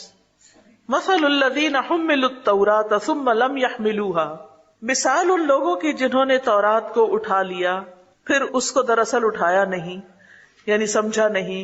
کمثل الحمار، گدھے کی طرح ہے، یحمل اسفارا، جو کتابیں اٹھاتا ہے، بوجھ اٹھاتا ہے. بئس مثل القوم الذین کذبوا بآیات اللہ، کتنی بری ہے مثال ان لوگوں کی جنہوں نے اللہ کی آیات کو جھٹلایا. واللہ لا یہدی القوم الظالمین، اور اللہ ظالم لوگوں کو ہدایت نہیں دیا کرتا. مثل الذين حملوا التوراة ثم لم يحملوها كمثل الحمار يحمل أسفارا بئس مثل القوم الذين كذبوا بآيات الله والله لا يهدي القوم الظالمين. فهؤلاء اليهود حملوا التوراة، ان یہود کو تورات اٹھوائی گئی، ای علموہا، یعنی انہوں نے اس کو جانا، وکلفوا العمل بها، اور انہیں اس پر عمل کا مکلف قرار دیا گیا. ثم لم يعملوا بها، پھر انہوں نے اس پر عمل نہیں کیا. ولم ينتفعوا بما فيها، اور انہوں نے جو اس میں تھا اس سے فائدہ نہ اٹھایا. کمثل الحمار، ان کی مثال گدھے کی طرح ہے. يحمل كتبا، جو کتابیں اٹھائے ہوئے ہو. یتعب فی حملها، وہ تھکتا ہے ان کو اٹھا کر. ولا ينتفع بها، اور ان سے کوئی فائدہ نہیں اٹھاتا. فقد ذم اللہ تعالی الیہود، تو اللہ تعالیٰ نے یہود کی مذمت بیان کی ہے. لأنہم اقتنعوا من العلم، کیونکہ انہوں نے صرف علم پر قناعت کر لی. بأن يحملوا التوراۃ دون فہم، کہ انہوں نے تورات کو سمجھے بغیر اٹھا لیا. وہم یحسبون، اور وہ سمجھتے ہیں، ان ادخار اسفار التوراۃ، تورات کی کتابوں کو جمع کر لینا، وانتقالها من بیت الی بیت، اور ایک جگہ سے دوسری جگہ لے جانا، ایک گھر سے دوسرے گھر میں، ایک لائبریری سے دوسری لائبریری میں، کافن، بس یہی کافی ہے، فی التبجح بها، اس پر فخر کرنے کے لیے. سوچئے آپ کے گھر میں تو نہیں کچھ تفاسیر پڑی ہوئی جن کے اوپر صرف مٹی پڑ رہی ہے اور آپ نے کبھی ان کو کھول کے نہ دیکھا ہو. اس بات پر ناراضگی ظاہر کی جا رہی ہے کہ ڈھیروں کتابیں اکٹھی کر لی لیکن پڑھا کچھ بھی نہیں. فإعراض كثير من الأقطار عن النظر في كتاب الله وتفهمه، تو بہت سے ممالک میں کتاب اللہ کو دیکھنے اور اس کو سمجھنے، والعمل به، اور اس پر عمل کرنے، وبالسنت الثابتۃ المبینۃ له، اور قرآن کو بیان کرنے والی صحیح ثابت سنت سے اعراض جو ہے یہ کثرت سے پھیل گیا ہے. یعنی مسلمان ملکوں میں سے اکثر ملکوں میں یہی حال ہے کہ نہ قرآن کو سمجھتے ہیں اور نہ ان احادیث کو پڑھتے ہیں جو قرآن کو سمجھنے میں مدد دیتی ہیں. من اعظم المناکر واشنعها، یہ بدترین اور قبیح ترین منکرات میں سے ہے. وَإِن ظَنَّ فَاعِلُوهُ أَنَّهُمْ عَلَى هُدًى، اگرچہ ان کے کرنے والے یہ سمجھیں کہ وہ ہدایت پر ہیں. فَهُمْ بِهَذَا يَعْمَلُونَ مِثْلَ عَمَلِ بَنِي إِسرائیل، تو وہ کتاب کے ساتھ، قرآن کے ساتھ وہی معاملہ کر رہے ہیں جو بنی اسرائیل نے کیا تھا. بنی اسرائیل نے کیا کیا تھا؟ سورۃ آل عمران میں آتا ہے وَإِذَا أَخَذَ اللَّهُ مِيثَاقَ الَّذِينَ أُوتُوا الْكِتَابَ لَتُبَيِّنُنَّهُ لِلنَّاسِ وَلَا تَكْتُمُونَهُ، اور جب اللہ نے ان لوگوں سے پختہ عہد لیا جنہیں کتاب دی گئی کہ تم ہر صورت اسے لوگوں کے لیے صاف صاف بیان کرو گے اور اسے چھپاؤ گے نہیں، تو انہوں نے کیا کیا؟ فَنَبَذُوهُ وَرَاءَ ظُهُورِهِمْ، اس کتاب کو انہوں نے اپنی پیٹھوں پیچھے پھینک دیا اور اس کے بدلے تھوڑی قیمت لے لی. وَاشْتَرَوْا بِهِ ثَمَنًا قَلِيلًا فَبِئْسَ مَا يَشْتَرُونَ، کتنا برا ہے جو وہ خرید رہے ہیں. کتاب میں تبدیلی کر ڈالی. فَوَيْلٌ لِّلَّذِينَ يَكْتُبُونَ الْكِتَابَ بِأَيْدِيهِمْ، ہلاکت ہے ان لوگوں کے لیے جو کتاب اپنے ہاتھ سے لکھتے ہیں. ثُمَّ يَقُولُونَ هَٰذَا مِنْ عِندِ اللَّهِ، پھر کہتے ہیں یہ اللہ کی طرف سے ہے. لِيَشْتَرُوا بِهِ ثَمَنًا قَلِيلًا، تاکہ اس کے بدلے تھوڑی سی قیمت لے لیں. فَوَيْلٌ لَّهُم مِّمَّا كَتَبَتْ أَيْدِيهِمْ وَوَيْلٌ لَّهُم مِّمَّا يَكْسِبُونَ، پس ان کے لیے بڑی ہلاکت ہے اس کی وجہ سے جو ان کے ہاتھوں نے لکھا، اور ان کے لیے بڑی ہلاکت ہے اس وجہ سے جو وہ کماتے ہیں. تو بہرحال جب ان کے دل سخت ہو گئے، مدت دراز ہو گئی، تو انہوں نے وہ کتاب ترتیب دی جو ان کے دلوں کو پسند تھی اور ان کی زبانوں کو میٹھی لگتی تھی. اپنی مرضی سے اپنی لکھی ہوئی کتاب کی پھر پیروی بھی کی. سلسلہ صحیحہ میں آتا ہے رسول اللہ صلی اللہ علیہ وسلم نے فرمایا بے شک بنی اسرائیل نے خود ایک کتاب لکھی اور اس کی پیروی کرنے لگ گئے اور انہوں نے تورات کو ترک کر دیا. اور یہ بات تو بار بار آئی ہے کہ انہوں نے اپنی کتاب کو دنیا کمانے کا ذریعہ بنا لیا. آج آپ دیکھیں کہ امت مسلمہ کا حال کیا ہے. کتاب اللہ میں نئی نئی اختراعات کرتے ہیں، غلط تعویلیں کرتے ہیں. سمجھ آیا؟ یہ چیپٹر سمجھ آ گیا؟ بنی اسرائیل نے کیا کیا تھا ایک جملے میں بتائیے. کتاب کے حروف کا تو پھر اہتمام کیا لیکن اس کے معنی کو چھوڑ دیا. کتاب کی تلاوت کی لیکن عمل نہیں کیا. کتاب میں تحریف کر ڈالی، کتاب کو بدل ڈالا، اپنی مرضی سے منمانی سے اپنی مرضی کی کتاب لکھ کے اس کے پیچھے چل پڑے، اصل تورات کو چھوڑ دیا. آج ہمارا بھی حال یہی ہے کہ بعض اوقات کتاب کے نام پر ہم اپنے منمانے فلسفے لوگوں کو سکھا رہے ہوتے ہیں. ساتھ بڑی بدقسمتی کی بات ہے کہ ہم قرآن کا یہی حق پڑھے ہوئے ہیں. آپ یقین کیجئے کہ جس طرح قرآن بچپن میں دیکھا پڑھا رہتا تھا اور پھر اکٹھے ہوتے تھے سال میں 1 یا 2 دفعہ اور سب مل کے پڑھے ہیں اور کہا جا رہا ہے 1 صفحہ آپ پڑھو 1 میں پڑھتی ہوں، پتہ نہیں 1 سیکنڈ میں وہ سپارہ بھی ختم ہوتا تھا. آج اتنا دل اندر سے ڈر رہا ہے، کانپ رہا ہے کہ اتنا برا حال کیا. یہ بھی تو قرآن کو چھوڑنا ہی تھا نا. اللہ کا شکر ہے کہ آج یہاں بیٹھے ہیں، سمجھ رہے ہیں. بہت ڈرنے کی بات ہے. ابھی کچھ دیر پہلے ہماری بات ہو رہی تھی کہ ہم صرف و نحو میں، تجوید اور گرامر اور ان چیزوں میں بہت زیادہ ہمیں وقت صرف نہیں کرنا چاہیے. اور پھر یہ کہ کچھ انسٹیٹیوٹس کی بھی بات ہوئی کہ جس میں صرف ایک لمیٹڈ کورس جو ہے وہ پڑھایا جاتا ہے رادر دین ہول کمپلیٹ قرآن. تو اس میں اب ایک چیز یہ ہے کہ لوگ مختصر سا کچھ ٹیکسٹ پڑھتے ہیں، سمجھتے ہیں اور اس کو آگے بیان کر دیتے ہیں. جہاں ان چیز کی صرف و نحو کی انڈرسٹینڈنگ نہیں ہوتی، لوگ اپنی پسند سے اپنی مرضی کا مطلب بھی ایسے لوگوں کو بیان کرتے ہیں جو نہیں جانتے. تو پھر اس صورت میں آپ کیا سجیسٹ کرتی ہیں کہ کیا پھر یہ صرف و نحو یا ایسے انسٹیٹیوٹس جو ان چیزوں پہ فوکس کرواتے ہیں اور ساتھ ایک لمیٹڈ کورس دے دیتے ہیں کہ آپ اس کو پڑھیں سمجھیں؟ آپ کا کیا خیال ہے کہ جس طریقے پہ بہت سے لوگ صرف و نحو پڑھ رہے ہیں وہ اس کو قرآن پر امپلیمنٹ بھی کرتے ہیں، اس کے ذریعے قرآن کو بھی سمجھ رہے ہیں، یا اس طرح پڑھنے سے قرآن سمجھنے سمجھانے میں کو بہت زیادہ فائدہ بھی حاصل کرتے ہیں. وہ قرآن ایک طرف ہے، وہ چیزیں ایک طرف ہیں، یعنی ساری توجہ اسی پہ، اور جو مثالیں ان میں بیان کی جاتی ہیں اس صرف و نحو میں، وہ بھی قرآن سے نہیں ہوتی، ادھر ادھر سے ہوتی ہیں. تو اس میں آپ دیکھیے بنیادی طور پر ہر شخص مفسر نہیں ہوتا، اور نہ ہمیں مفسر بننے کی ضرورت ہے. الحمدللہ اردو میں بھی بہت سی صحیح تفاسیر موجود ہیں جن کو اگر آپ خود پڑھتے ہیں یا انہی سے دیکھ کے آگے پڑھا دیتے ہیں تو سمجھنے والا یا تدبر والا جو معاملہ وہ ہو جاتا ہے. استاذہ میرا یہ سوال ہے، ابھی آپ کہہ رہی ہیں کہ اس میں بک میں کہتا ہے قرآن کی تلاوت صبح کرنا بھی بڑی افضل ہے، تو ہم نے جیسے پیچھے کورس پڑھا تھا صلاۃ کا، اس میں تھا کہ فجر کی نماز میں قرات لمبی کی جائے، تو کیا صرف قرات لمبی کرنا 100 آیات یا 200 آیات پڑھ لینا کافی ہے کہ لہذا پھر قرآن پڑھا جائے؟ تو پڑھتے ہوئے سمجھے بھی نا کیا پڑھ رہے ہیں، سمجھ اگر رہے ہیں ساتھ ساتھ. ہاں تو ٹھیک ہے نا. گھر کے اندر اگر ہمارے پاس مختلف تفسیریں رکھی ہوئی ہیں تو کیا ہمیں کیا کرنا چاہیے پھر اس کے ساتھ؟ کیونکہ ایسا تو نہیں ہوتا نا کہ ایک ہی ٹائم میں وہ سارا کچھ پڑھا جا سکے. یہ تو نہیں کہا جا رہا کہ ایک ہی وقت میں سب کچھ پڑھ لیں. پہلے قرآن کو صحیح پڑھنا سیکھیں، اس کا ترجمہ سیکھیں، اس کا مطلوب مقصود پتہ کریں، احادیث پڑھیں، تفاسیر پڑھیں، پھر اس میں دیکھیں کہ جو احادیث ان تفاسیر میں بیان ہوئی ہیں کیا ضعیف احادیث، کیونکہ بہت سی ایسی تفسیریں بھی لکھی گئی جن میں ضعیف احادیث کی بھرمار ہے، تو پھر بنیادی سمجھ بوجھ تو ضروری ہے نا.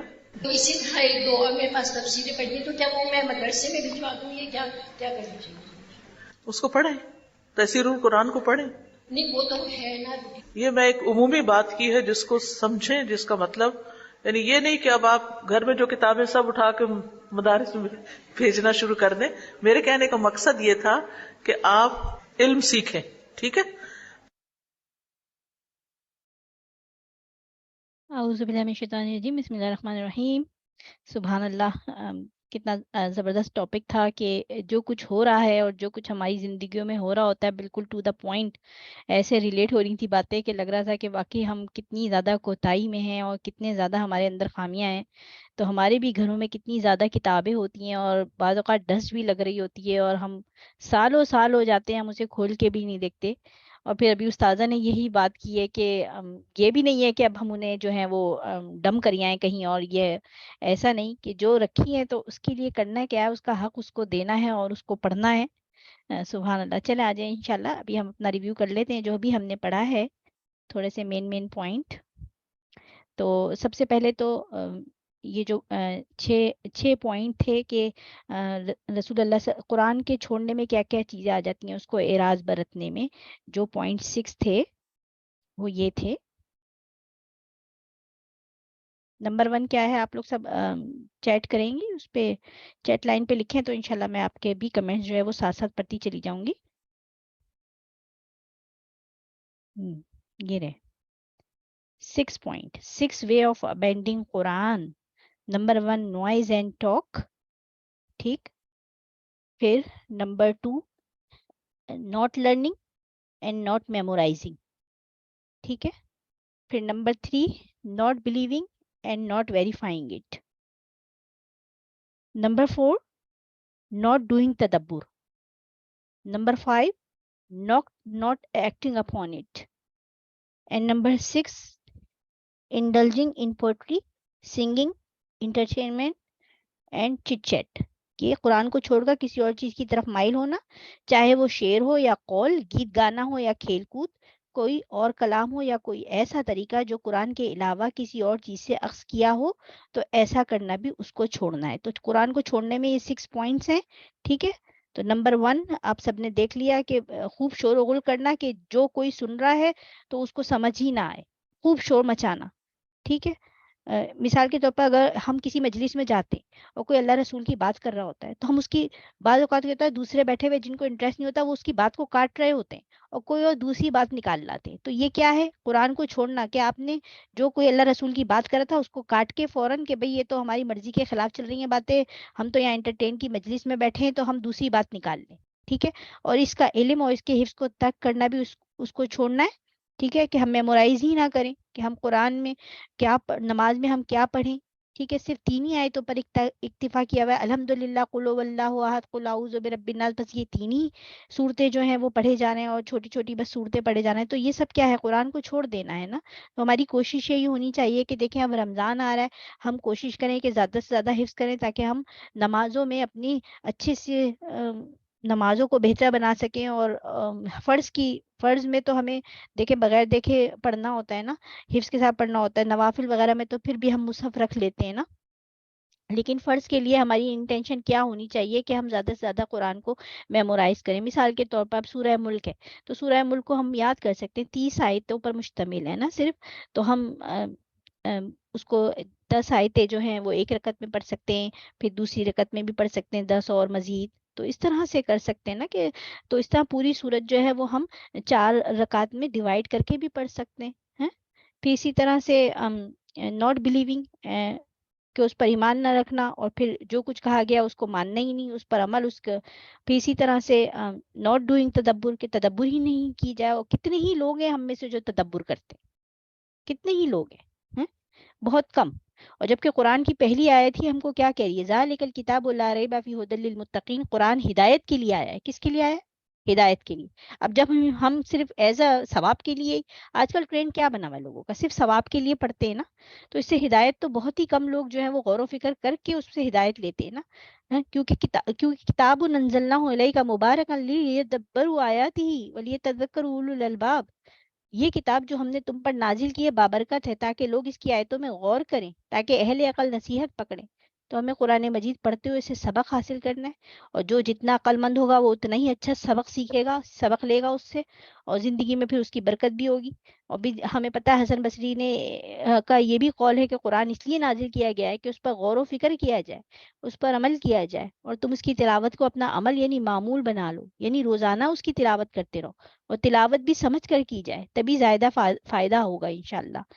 پھر ہم دیکھتے ہیں کہ امام ابن کثیر کا بھی ایک قول ہے، وہ کیا کہتے ہیں کہ قرآن میں تدبر نہ کرنا، اس کا فہم حاصل نہ کرنا، قرآن کو چھوڑ دینے کے برابر ہے. قرآن میں تدبر نہ کرنا، اس کا فہم حاصل نہ کرنا، قرآن کو چھوڑ دینے کے برابر ہے. اور قیامت کے دن پیغمبر کیا کہیں گے؟ ابھی ہمیں استاذہ نے بتایا کیا کہیں گے.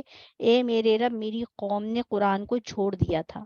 وقال الرسول یا ربی ان قوم اتخذوا هذا القرآن مہجورا. سورہ الفرقان آیت نمبر 5. کیونکہ ہجر قرآن کو چھوڑ دینا ہی ہے جس میں قرآن کو سمجھ کر نہیں پڑھا جاتا، لیکن جو اس کو سمجھتا ہے وہ اللہ کی معرفت حاصل کر لیتا ہے. کیونکہ قرآن میں تدبر تمام علوم کی کنجی ہے، اسی سے تمام علوم نکلتے ہیں.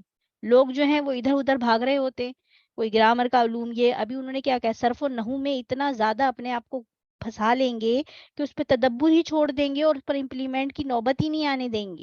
بحرف جارا، حرف یہ، حرف ندا، حرف اس کو بس یاد کرے جا رہے ہیں، رٹے مارے جا رہے ہیں، اسی میں لگے ہوئے ہیں دن رات. بس سونا اٹھنا بیٹھنا ان کا گرامر بنا ہوا ہے. تو یہ امپورٹنٹ نہیں. امپورٹنٹ کیا ہے؟ وہ ایک اپنی جگہ ہے کہ اس کا سیکھنا بھی امپورٹنٹ ہے، تو اس سے قرآن سمجھ آئے گا. لیکن آپ نے صرف اسی کو ہی اپنا سب کچھ بنا رکھا ہے، اسی میں اتنے لگے ہوئے ہیں کہ عمل کی کوئی بات ہی نہیں اور اس پہ امپلیمنٹ ہی نہیں. تو متوازن طریقے سے، لیکن جو اس کو سمجھتا ہے وہ اللہ کی معرفت حاصل کرتا ہے. کہ قرآن میں تدبر تمام علوم کی کنجی ہے، اور یہ کتاب اللہ کی پہچان دیتی ہے، ہمیں ہمارے حقیقی دشمن کے بارے میں بتاتی ہے. پھر بندہ جتنا زیادہ اس کو پڑھے گا، اس میں غور کرے گا، فہم حاصل کرے گا، اتنی ہی زیادہ اس میں بصیرت پیدا ہوگی. اور یہ کتاب ہر انسان کے اندر یقین کی کیفیت پیدا کر دیتی ہے، اور یقین تدبر کے ساتھ بڑھتا ہے. جب ہم تدبر کرتے ہیں اور تبھی یقین ہمارا بڑھتا چلا جاتا ہے. امام ابن تیمیہ رحمہ اللہ نے فرمایا ہے کہ جو قرآن میں ہدایت کی غرض سے تدبر کرے گا تو اس کے لیے حق کا راستہ واضح ہو جائے گا، حق اور باطل کی ہمیں سمجھ آنے لگے گی. آگے چلتے. پھر abandoning the Quran is of various type.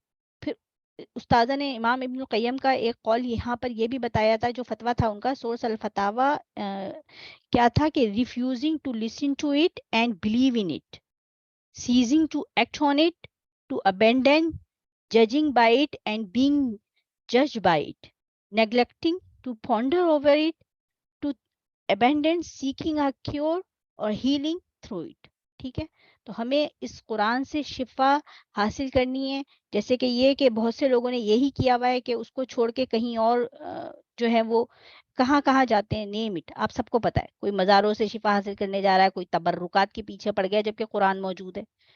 وہ جو خزانہ, وہ جو نسخہ کیمیا اور وہ جو ہیرا ہمارے پاس موجود ہے, اس کو چھوڑ کے پتہ نہیں کہاں کہاں وظیفے. اور ایک خاتون کا میرے پاس فون آیا کہ یہ درود تنجینا جو ہے مجھے یہ پاور پوائنٹ پہ بنانی ہے, تو کئی جگہ جو ہے وہ تاکہ بھیج سکیں تاکہ اس سے شفا حاصل ہو. میں نے کہا یہ درود تنجینا کون کس نے آپ کو کہا ہے؟ یہ اتھینٹک وے پہ ہے, یہ قرآن اور سنت سے ثابت ہے, یہ صحابہ نے کیا ہے یہ عمل. تو پھر وہ خاموش ہو گئی. میں نے کہا دیکھیں وہ بات آگے پھیلائیں تاکہ وہ آپ کے لیے بھی صدقہ جاریہ بنے. یہ وظیفے اور اس طرح کی باتیں جو ہیں وہ اگر وہ نہیں ہیں, قرآن و سنت سے ثابت نہیں ہے, تو آپ کے لیے یہ الٹا وبال ہے. اگر آپ اس کو صدقہ جاریہ کے لیے پہنچانا چاہ رہی ہیں اور سب جگہ پھیلانا چاہ رہی ہیں, سبحان اللہ کی کتنی زیادہ نالج کی کمی ہے کہ ہم وہ باتیں جو ہیں وہ لے آتے ہیں جو قرآن اور سنت سے ثابت بھی نہیں ہے. اچھا جی, آگے چلتے ہیں. قرآن سے اعراض کے نقصانات. انسان کی گمراہی کا باعث ہے, شیطان اور برے ساتھیوں کو مسلط ہونا ہے, گھروں سے برکت کا اٹھنا ہے, دنیا کی زندگی تنگ ہونا اور آخرت میں اندھا اٹھایا جانا ہے. جو بھی قرآن سے اعراض کرے گا آخرت میں سخت سزا ہوگی, قیامت کے دن رسوائی کا باعث ہوگا. گھروں سے برکت کا اٹھنا. ابو ہریرہ رضی اللہ تعالیٰ عنہ کہا کرتے تھے قرآن نہ پڑھنے کی وجہ سے قرآن اپنے رہنے والوں کے لیے تنگ ہو جاتا ہے, فرشتے اس کو چھوڑ دیتے ہیں, شیاطین اس میں بسیرا کر لیتے ہیں اور اس کی خیر و برکت کم ہو جاتی ہے. ٹھیک ہے. اچھا, ہم لوگوں نے کیا کیا ہوتا ہے, شیلف میں برکت کے لیے قرآن پاک رکھا ہوتا ہے. تو ایسے برکت تو نہیں ملتی. ایسے ملے گی برکت؟ بس قرآن پاک کو, یا پھر شادی بیاہ ہو رہی ہوتی ہے تو لڑکی کے سر کے اوپر بہت سے لوگ رکھ لیتے ہیں پروٹیکشن کے لیے. تو یہ سب کیا ہوتا ہے نا, تو اس سے تو برکت نہیں ملتی اور اس سے نہ پروٹیکشن ملتی. تو پروٹیکشن اور برکت جو ملتی ہے وہ تو عمل کرنے سے ملتی. دیکھیں آپ سب دیکھیں, جو جن گھروں میں قرآن پڑھا جاتا ہے نا, وہ جو قرآن جن گھروں میں پڑھا جاتا ہے نا, تو وہ گھر بھی جو ہے وہ ستاروں کی مانند نظر آتے ہیں. کن کو نظر آتے ہیں؟ جس طرح ہم انسان یہاں پر ہیں نا, ہم آسمان پہ ستارے دیکھتے ہیں نا, ہمیں ستارے اسٹار نظر آتے ہیں نا, تو اسی طرح ہمارے گھروں میں جب قرآن پڑھا جاتا ہے نا, تو فرشتے جو ہیں وہ جب ہمارے گھروں کو دیکھتے ہیں نا, تو ان کو ستاروں کی مانند نظر آتے ہیں. تو جن گھروں میں بھی قرآن پڑھا جاتا ہے, قرآن کی تعلیم دی جاتی ہے, تو وہ گھر بھی ستاروں کی مانند نظر آتے ہیں. ہم سب چاہتے ہیں نا کہ ہمارے بھی گھر جو ہے وہ ستاروں کی مانند روشن ہو جائے, نور اس کے اندر سے نکلے. تو اپنے بچوں کو بھی سکھائیں اور خود بھی پڑھیں. معمول بنا لیں, روٹین رکھ لیں کہ فجر کے بعد میں جو ہے وہ اتنا ایک رکوع پڑھ لوں گی. ٹھیک ہے. چاہے دیکھیں دنیا کے سارے کام تو ہوتے ہی ہیں, وہ تو لگے رہتے ہیں. ٹھیک ہے. جتنا میمورائز ہے کم سے کم وہ پڑھ لیں, مشہودہ میں شامل ہو جائیں گے. قرآن جو ہے فجر کا پڑھنا مشہودہ ہے نا, بعض اوقات ہم نہیں بھی مصحف لے کے پڑھ پاتے ہیں نا, تو آپ کیا کریں؟ اچھا کچن میں کھڑے ہیں, آپ کو جو آیت میمورائز ہے, جو سورہ میمورائز ہے, کم سے کم وہ تو پڑھ سکتے ہیں نا, میمورائزیشن کے ذریعے پڑھ سکتے ہیں. الحمدللہ. تو آگے چلتی ہوں. سمرہ بن جندب رضی اللہ تعالیٰ عنہ سے روایت ہے کہ نبی صلی اللہ علیہ وسلم نے خواب بیان کرتے ہوئے فرمایا, جس کا سر پتھر سے کچلا جا رہا تھا وہی قرآن کا حافظ تھا, مگر وہ اس قرآن سے غافل ہو گیا اور فرض نماز پڑھے بغیر سو جایا کرتا تھا. سبحان اللہ. تو بھی بہت اسکیری بات ہے کہ قرآن کو حفظ کر کے اور پھر اس کی صورتیں یاد کر کے اور سب پھر بھی ہم نمازیں نہ پڑھیں اور قرآن سے غافل رہیں. تو قرآن کا اصل مقصد کیا ہے کہ ابن قیم کہتے ہیں, جہاں تک قرآن میں غور و فکر کرنے کا سوال ہے تو اس سے مراد ہے کہ دل کی نگاہوں کو اس کے معنی کے اوپر خوب گاڑ دیں. ٹھیک ہے. ہم جب پڑھ رہے ہوتے ہیں قرآن تو ہمارے تو دل کہیں اور ہوتے ہیں. تو امام ابن القیم کہہ رہے ہیں کہ دل کی نگاہوں کو اس کے معنی کے اوپر خوب گاڑ دیں, یعنی کہ بہت سکون کے ساتھ, پورے تدبر کے ساتھ اپنی تمام سوچوں کو, تھنکنگ کو ہٹا کر قرآن کو پڑھیں, خوب گاڑ دیں, اور اس کے تدبر اور اس کے سمجھنے میں اپنے تمام فکر کو یکجا کر لینا. اور قرآن کو اتارنے کا یہی مقصد ہے, محض تلاوت مقصد نہیں ہے جو فہم اور تدبر کے بغیر ہو. تو ہم نے خالی تلاوت کو ہی بنا رکھا ہے. ابھی جیسے وہ ایک خاتون بتا رہی تھی نا کہ ایک صفحہ تم پڑھ لو, ایک صفحہ تم پڑھ لو. اکثر قرآن خوانیوں میں آپ لوگوں نے دیکھا ہوگا, جو کوئی کسی کا کہیں انتقال ہو جاتا ہے تو وہاں پر کیا ہوتا ہے, وہاں پر کئی دفعہ میں نے ایسے ہی دیکھا ہے کہ ایک لیڈی جو ہے وہ ایک صفحہ پڑھی ہوتی ہے, دوسری لیڈی دوسرا والا پڑھی ہوتی ہے, وہ کہتی ہے تم نے ختم کر لیا, تم نے ختم کر لیا, پھر پیج پلٹا جاتا ہے. سبحان اللہ. تو یہ قرآن کا پڑھنا ایسا قرآن نہیں ہمیں صحابہ اور نبی صلی اللہ علیہ وسلم نے آگے پہنچانے اور سیکھنے اور سمجھنے کے لیے کہا، بلکہ کیا ہے اللہ سبحانہ تعالیٰ بھی ہم سے کیا مطلوب ہے کہ ہم اس کو فہم کے ساتھ، تدبر کے ساتھ پڑھیں اور دل و جان کے ساتھ لگا کر پڑھیں. دیکھیں تعلیم القرآن جب ہم کرتے ہیں، صوت القرآن یا کوئی بھی کورس کرتے ہیں، تو جس طرح سے ابھی الہدا کا سیٹ اپ بنا ہوا ہے تو الحمدللہ اس سے ہم نے بہت کچھ سیکھا ہے. جس طرح سے وہ قرآن میں تدبر ہم نے کیا ہے اور جس طرح سے word by word translation, root word کو سمجھ کے پڑھا ہے، تو یہ ایک امیزنگ چیز ہے. اور الحمدللہ جو لوگ بھی اس سے گزرے ہیں، ابھی ہمارا ایک تکمیل ہوئی ہے تعلیم القرآن کورس کی، صوت القرآن کی، تو الحمدللہ اسٹوڈنٹ اب اتنے زیادہ ان کو یعنی کہ بغیر ترجمہ دیکھے ان کو سب میمورائز ہے. تو ابھی وہ تراویح میں بھی سنتے ہیں، تو کتنی ہی ساری خواتین کے یہی کمنٹس تھے کہ جب ہم تراویح میں سنتے ہیں تو اب ہمیں قرآن سمجھ آنے لگا ہے.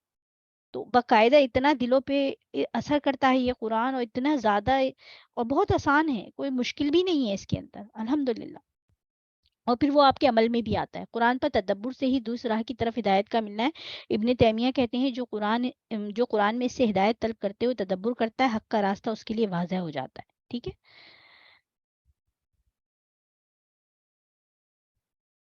چلیں انشاءاللہ اپنی نیکسٹ آڈیو کی طرف چلتے ہیں. آپ لوگ سب بھی اب میں آپ لوگ کے لیے پی ڈی ایف کھول لوں اس کا. نیکسٹ آڈیو ہم یہاں سے لیں گے. بسم اللہ. آپ لوگوں میں سے کوئی کچھ بھی شیئر کرنا چاہتا ہے تو موسٹ ویلکم پلیز.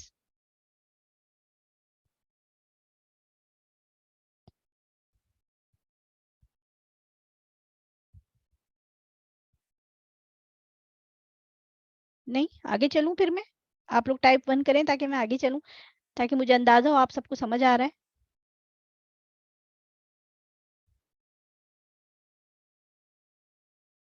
ٹھیک ہے انشاءاللہ.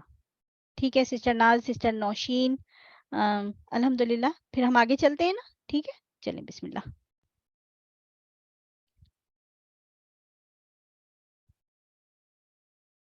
شبہۃ صوغت حجر تدبر القرآن. بہت اہم ٹاپک ہے یہ. ایسا شبہ جو قرآن میں غور و فکر نہ کرنے کو جائز قرار دیتا ہے. ایسا شبہ ڈال دیا گیا ہے جس کی وجہ سے لوگوں کو قرآن میں غور و فکر سے روک دیا گیا ہے.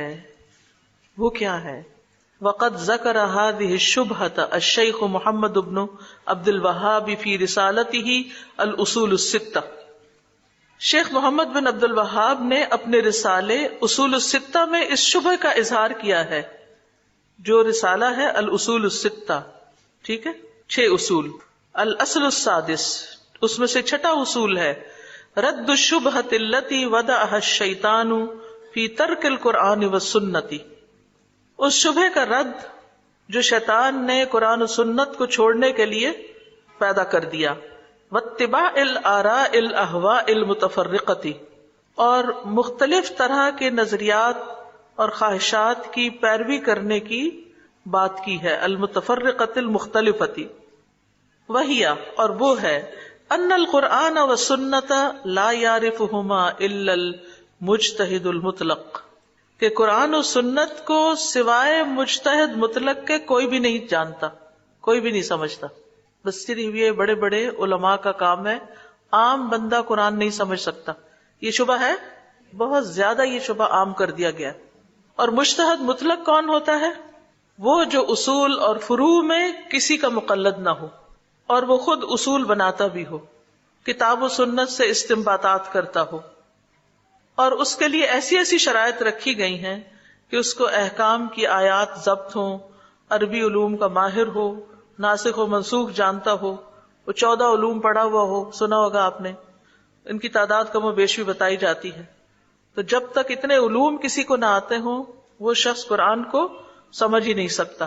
اتنی شرائط رکھ دی گئی اس مجتہد کے لیے کہ وہ شاید صحابہ بھی میٹ نہ کریں، صحابہ کے اندر بھی وہ شرائط نہ پائی جاتی ہوں. اول تو صحابہ سے کوئی اصول منقول ہی نہیں ہے، اور اس بنا پر وہ صرف 4 ائمہ اربعہ جو ہیں، 4 ائمہ بڑے، ان کو ہی مجتہد مطلق مانتے ہیں، اور باقی لوگوں کو صرف تقلید کرنی چاہیے ان کی، جو وہ کہہ دیں بس وہ مانا جائے. اور یہ بھی کہا جاتا ہے کہ اب اجتہاد کا دروازہ بند ہو گیا ہے، جو پہلے کہہ دیا گیا سو کہہ دیا گیا، اب نئے سرے سے کوئی غور و فکر کرنے کی ضرورت نہیں. تو اس طرح لوگوں کو قرآن و سنت کو سمجھنے سے روک دیا گیا. والمجتہد هو الموصوف بکذا وکذا اوصافا، اور مجتہد وہ ہوتا ہے جو اس اور اس طرح کے اوصاف رکھتا ہو. لعلھا لا توجد تامۃ فی ابی بکر و عمر، شاید کہ وہ سارے اوصاف ابو بکر اور عمر رضی اللہ عنہ میں بھی نہ ہوں. فإن لم يكن الانسان كذلك، پھر اگر کوئی انسان ایسا نہ ہو یعنی ایسا مجتہد، فلیورد عنہما، تو چاہیے کہ ان دونوں یعنی قرآن و سنت سے اعراض برتے. فردن حتمن، لازمی طور پر، لا شک ولا اشکال فی، جس میں کوئی شک اور اشکال نہیں. ومن طلب الہدی منہما، اور جس نے ان دونوں سے یعنی قرآن و سنت سے ہدایت طلب کی، یعنی مجتہد مطلق کے علاوہ اگر کسی نے براہ راست قرآن و حدیث پڑھی، فہو اما زندیق، یا تو وہ زندیق ہے، بے دین ہے، و اما مجنون، یا مجنون ہے. لاجل صعوبۃ فہمہما، ان دونوں کے سمجھنے میں جو مشکلات ہیں اس کی وجہ سے، یعنی اتنی سختی کے ساتھ قرآن کو پڑھنے سمجھنے سے روک دیا گیا. وللرد علی ہذہ الشبہ، ان شبہات کے رد کے لیے، التی انتشرت، وہ جو منتشر ہو گئے، خوب عوام میں پھیل گئے. ومنعت، اور روک دیا، المسلمین، مسلمانوں کو، من التمتع بکتاب اللہ، اللہ کی کتاب سے فائدہ اٹھانے سے، والانتفاع بہ، اور اس سے نفع اٹھانے سے.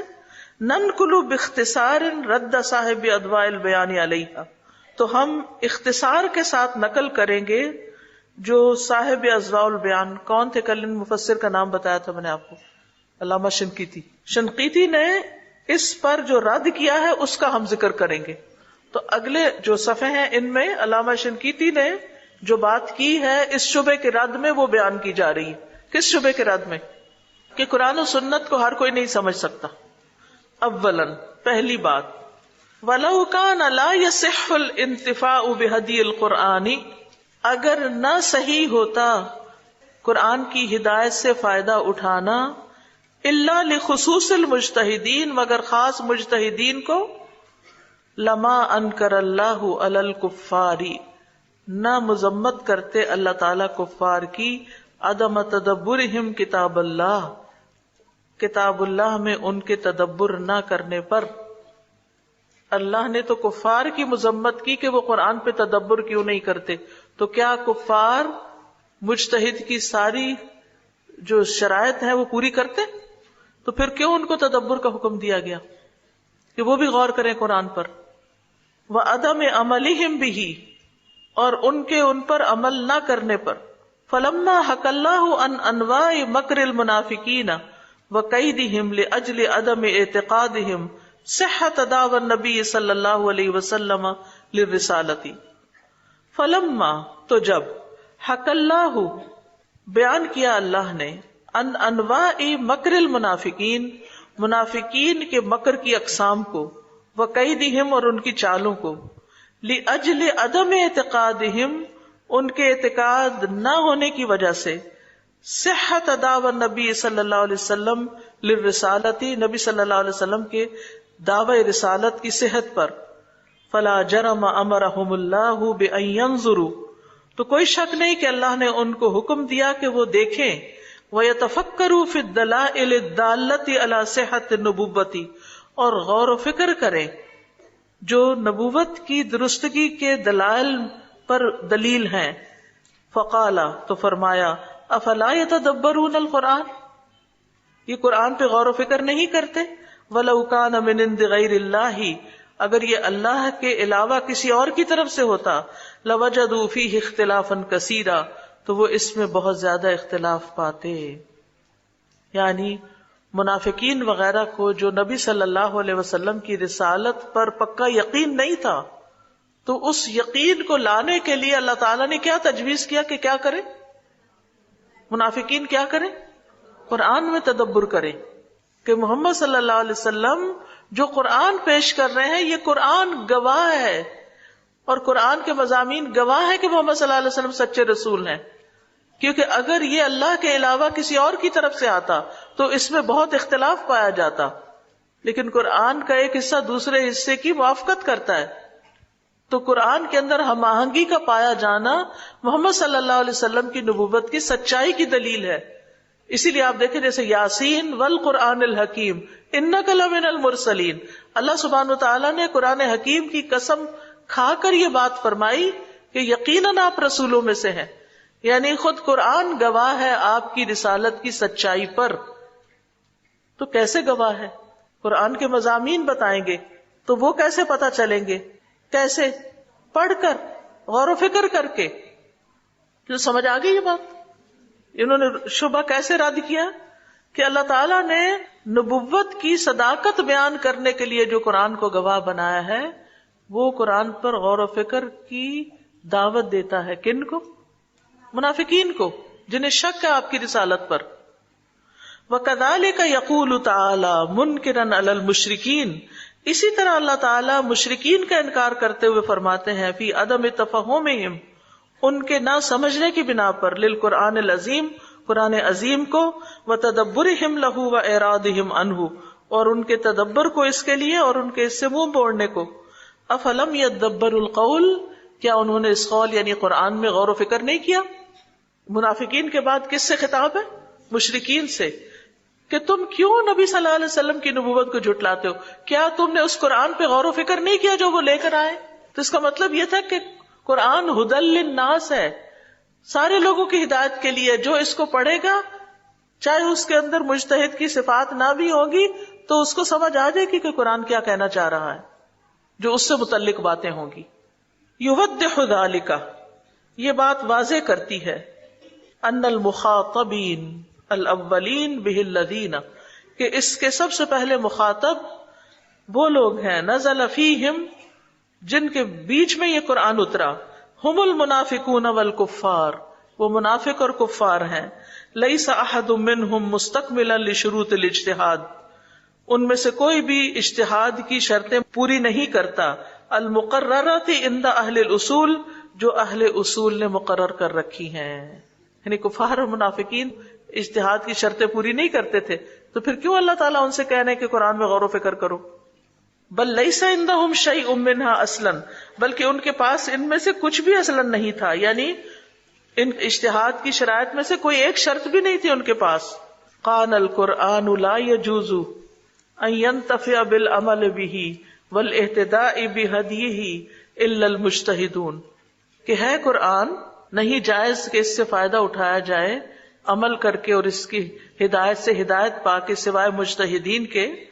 یعنی پس اگر مجتہدین کے علاوہ کسی اور کے لیے قرآن پر عمل کرنے سے فائدہ اٹھانا اور اس کی ہدایت سے رہنمائی حاصل کرنا جائز نہ ہوتا تو لما وبخ اللہ الکفار، اللہ تعالیٰ کفار کو نہ ڈانٹتے، وانکر علیہم، اور ان کا انکار نہ کرتے، عدم الاہتداء بہداہ، ان کے اس ہدایت سے ہدایت نہ حاصل کرنے پر.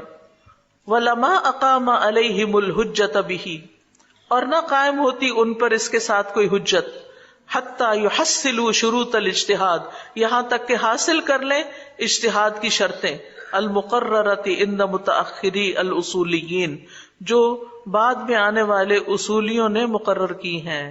یہ سب شرائط نہ قرآن میں لکھی ہوئی ہیں، نہ حدیث کسی میں ہے، نہ صحابہ نے بیان کی ہیں، اور نہ ابتدائی دور کے سلف نے بیان کی ہیں. یہ ساری شرطیں بعد کے اصولیوں نے بیان کی ہیں، جن کی وجہ سے لوگ قرآن میں غور و فکر سے رک گئے. ثانیاً، دوسری بات، یہ اضواء البیان والے کا قول ہے، ان الامور المنصوصۃ فی نصوص صحیحۃ من الکتاب والسنۃ، قرآن و سنت کی صحیح نصوص میں جن امور پر زور دیا گیا ہے، لا یجوز الاجتہاد فیہا لأحد، ان میں کسی ایک کے لیے بھی اجتہاد جائز نہیں ہے، حتی تشترط فیہا شروط الاجتہاد، یہاں تک کہ اس میں اجتہاد کی شرائط پائی جائیں. بل لیس فیہا الا الاتباع، بلکہ ان میں صرف اتباع جائز ہے. وانما الاجتہاد فیما فیہ مجال للاجتہاد، اجتہاد تو صرف انہی آیات اور احادیث میں جائز ہوتا ہے جن میں اجتہاد کی گنجائش ہو. ہر آیت میں اجتہاد تھوڑی کیا جاتا ہے. کیا خیال ہے؟ سمپل معنی جاننا کافی ہے. تو قرآن کا اکثر حصہ جو ہے اس کا معنی کسی کو بھی آسانی سے سمجھ آ جاتا ہے. ٹھیک ہے، تو اس کو سمجھنے کے لیے اجتہاد کی شرائط کا ہونا کسی انسان کے اندر ضروری نہیں، کیونکہ ہر آیت میں تو اجتہاد کی ضرورت ہی نہیں ہے. یہ بات سمجھ آ گئی؟ ہر آیت میں جب اجتہاد کرنا ہی نہیں تو اجتہاد کی شرطیں لگانے کا کیا مطلب ہے؟ اجتہاد کیا ہر چیز میں کیا جاتا ہے؟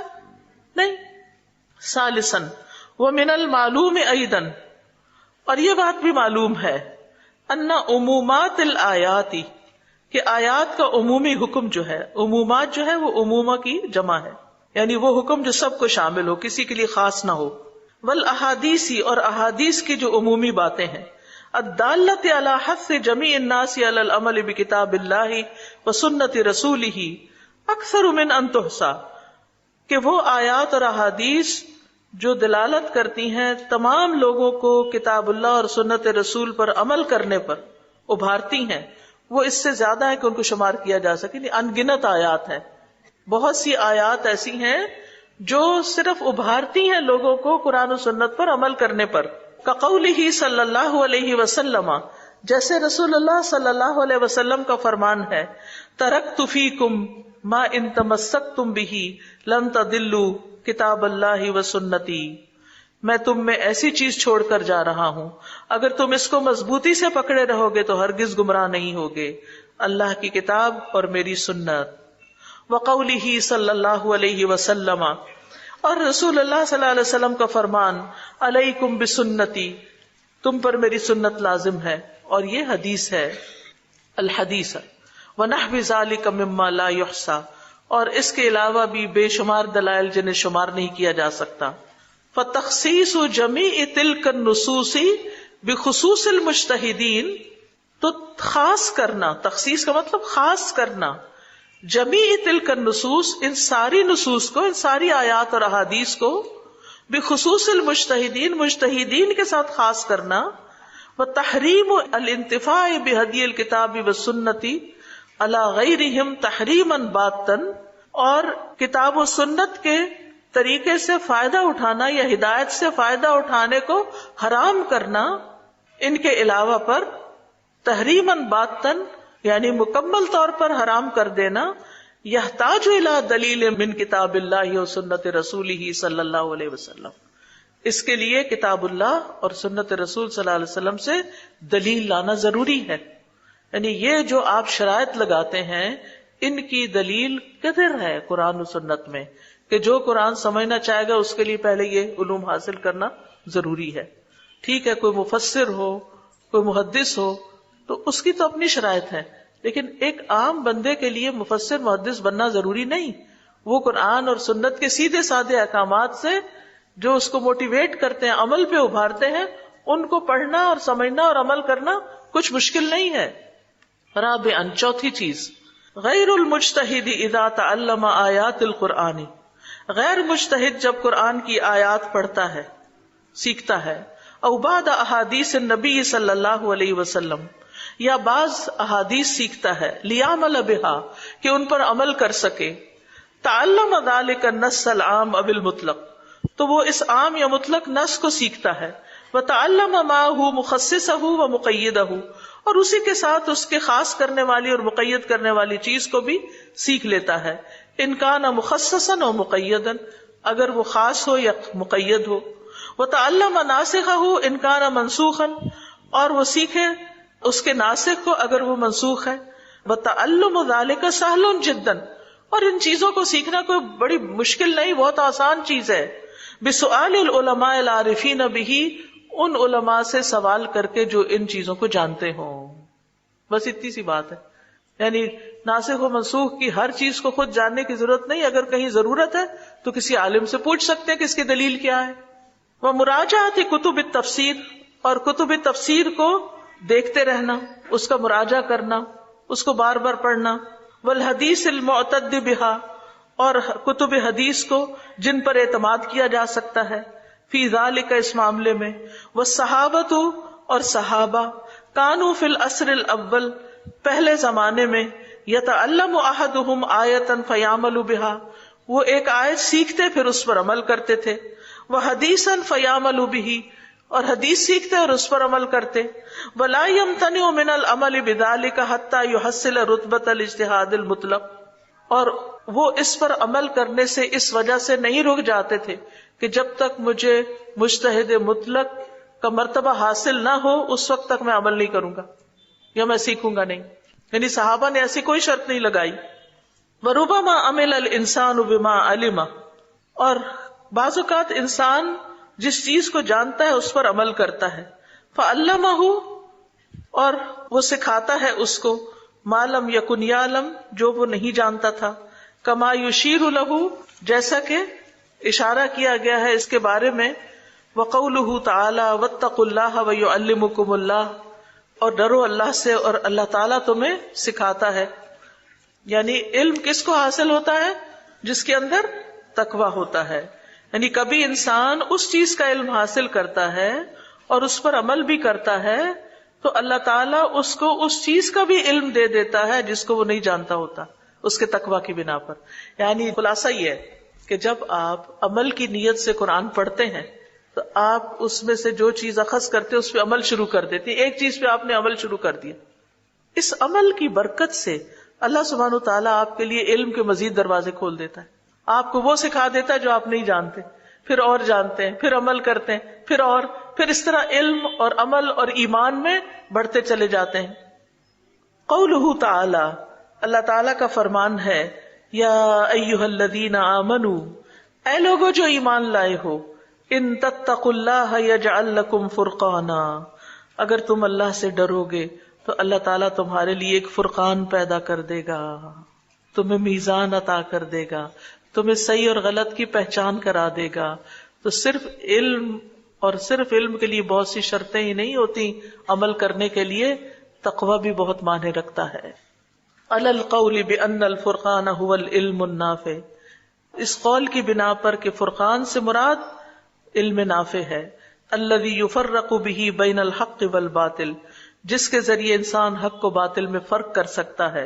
وقولہ تعالی, اور اللہ تعالیٰ کا فرمان ہے, یا ایھا الذین آمنوا, اے لوگو جو ایمان لائے ہو, اتقوا اللہ, اللہ سے ڈرو, وآمنوا برسولہ, اور اس کے رسول پر ایمان لاؤ, یؤتکم کفلین من رحمتہ, وہ اپنی رحمت میں سے 2 حصے تمہیں عطا کرے گا, یعنی دوہری رحمت عطا کرے گا. وَيَجْعَلْ لَكُمْ نُورًا تَمْشُونَ بِهِ, اور تمہیں ایسی روشنی دے گا جس کے ذریعے تم چلتے رہو گے. تو جو شخص ایمان لا کر تقوی اختیار کرے اس کے لیے دوہری رحمت اور ایسی روشنی اس کو نصیب ہوگی کہ جس سے وہ فرقان حاصل کر لے گا اور صحیح اور غلط کا فرق اس کو پتہ چلنے لگے گا. اس کو ہر وقت فتوے لینے کی ضرورت نہیں ہوگی, اس کو اللہ تعالیٰ ایک بصیرت عطا کر دے گا جس سے اس کو دین کی سمجھ آنے لگے گی اور اس کا عمل بھی درست ہوگا. تو یاد رکھیے, قرآن کو سمجھنے کے لیے, حدیث کو سمجھنے کے لیے صرف بڑی بڑی کتابیں پڑھنا ہی کافی نہیں, صرف بڑے بڑے لیکچر اٹینڈ کرنا ہی کافی نہیں. اس کے لیے تقویٰ ضروری ہے. جب تک اللہ کا ڈر نہ ہو اور جب تک عمل کی نیت نہ ہو تو پھر علم جو ہے صرف ایک بوجھ ہی بن جاتا ہے. وَهَذِهِ التَّقْوَىٰ, اور یہ تقویٰ, الَّتِي دَلَّتِ الْآيَاتُ, جن پر آیات دلالت کرتی ہیں, عَلَىٰ أَنَّ اللَّهَ يُعَلِّمُ صَاحِبَهَا, کہ اللہ تعالیٰ اس کے حامل کو یعنی صاحب یعنی تقویٰ والے کو سکھائے گا, بِسَبَبِهَا, اس تقویٰ کی وجہ سے, مَا لَمْ يَكُنْ يَعْلَمُ, جو وہ جانتا نہیں, لَا تَزِيدُ عَلَىٰ عَمَلِهِ, نہیں زیادہ کرتا اس کے عمل پر, بِمَا عَلِمَ, اس سے جو وہ سیکھتا ہے, من امر اللہ, اللہ کے حکم میں سے. یعنی تقویٰ کی وجہ سے اللہ تعالیٰ اس کو ایسا علم سکھاتا ہے جو وہ پہلے نہیں جانتا تھا.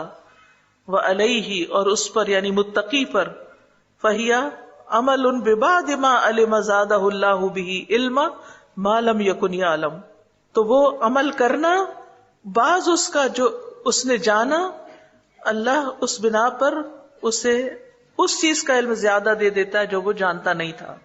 یعنی عمل علم کے مطابق ہوتا ہے.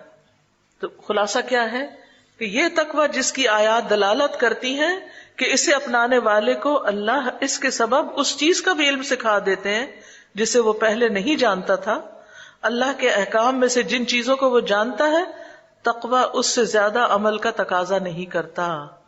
تو اس بنا پر اس پر صرف اتنی ہی ذمہ داری ہے کہ وہ صرف اتنے ہی حصے پر عمل کر لے جسے وہ جانتا ہے، تو اس کے ذریعے اللہ تعالیٰ اس کے علم کو اور بڑھا دے گا جس کو وہ جانتا نہیں. یعنی عمل کے لیے علم بھی ضروری ہے، لیکن اس سے زیادہ کیا ضروری ہے؟ تقوی ضروری ہے. واتقوا اللہ ویعلمکم اللہ، تقوی کرتے جاؤ، اللہ تمہیں اور زیادہ علم عطا کر دے گا. ٹھیک ہے. فالقول بمنع العمل، تو وہ قول جو عمل کو روکتا ہے، بما علم من الکتاب والسنت، جو اس نے جانا کتاب و سنت میں سے، حتی یحصل رتبۃ الاجتہاد المطلق، یہاں تک کہ وہ اجتہاد مطلق کا رتبہ حاصل کر لے. ہوا عین السعی فی حرمان جمیع المسلمین من الانتفاع بنور القرآن، تو وہ صریح کوشش ہے. عین السعی صریح کوشش ہے کس چیز میں؟ فی حرمانی، محروم کرنے میں، جمیع المسلمین، سارے مسلمانوں کو، من الانتفاع بنور القرآن، نور قرآن سے فائدہ اٹھانے سے. یعنی یہ باتیں جو ہیں کہ مجتہد مطلق ہی صرف قرآن کو پڑھے سمجھے، ہر بندہ قرآن نہ پڑھے، یہ مومنوں کو، اہل ایمان کو قرآن سے فائدہ اٹھانے سے محروم کرنے کی سری کوشش ہے.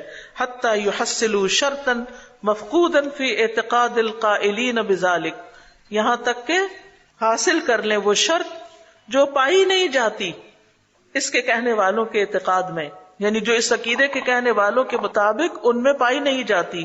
وادعاء مثل الہذا علی اللہ وعلی کتابہ وعلی سنت رسولہ ہوا کما ترى، اور دعویٰ کرنا اس قسم کا، اس جیسی چیز کا دعویٰ کرنا اللہ پر اور اس کی کتاب پر اور اس کے رسول کی سنت پر، وہ جیسا کہ تم دیکھ رہے ہو.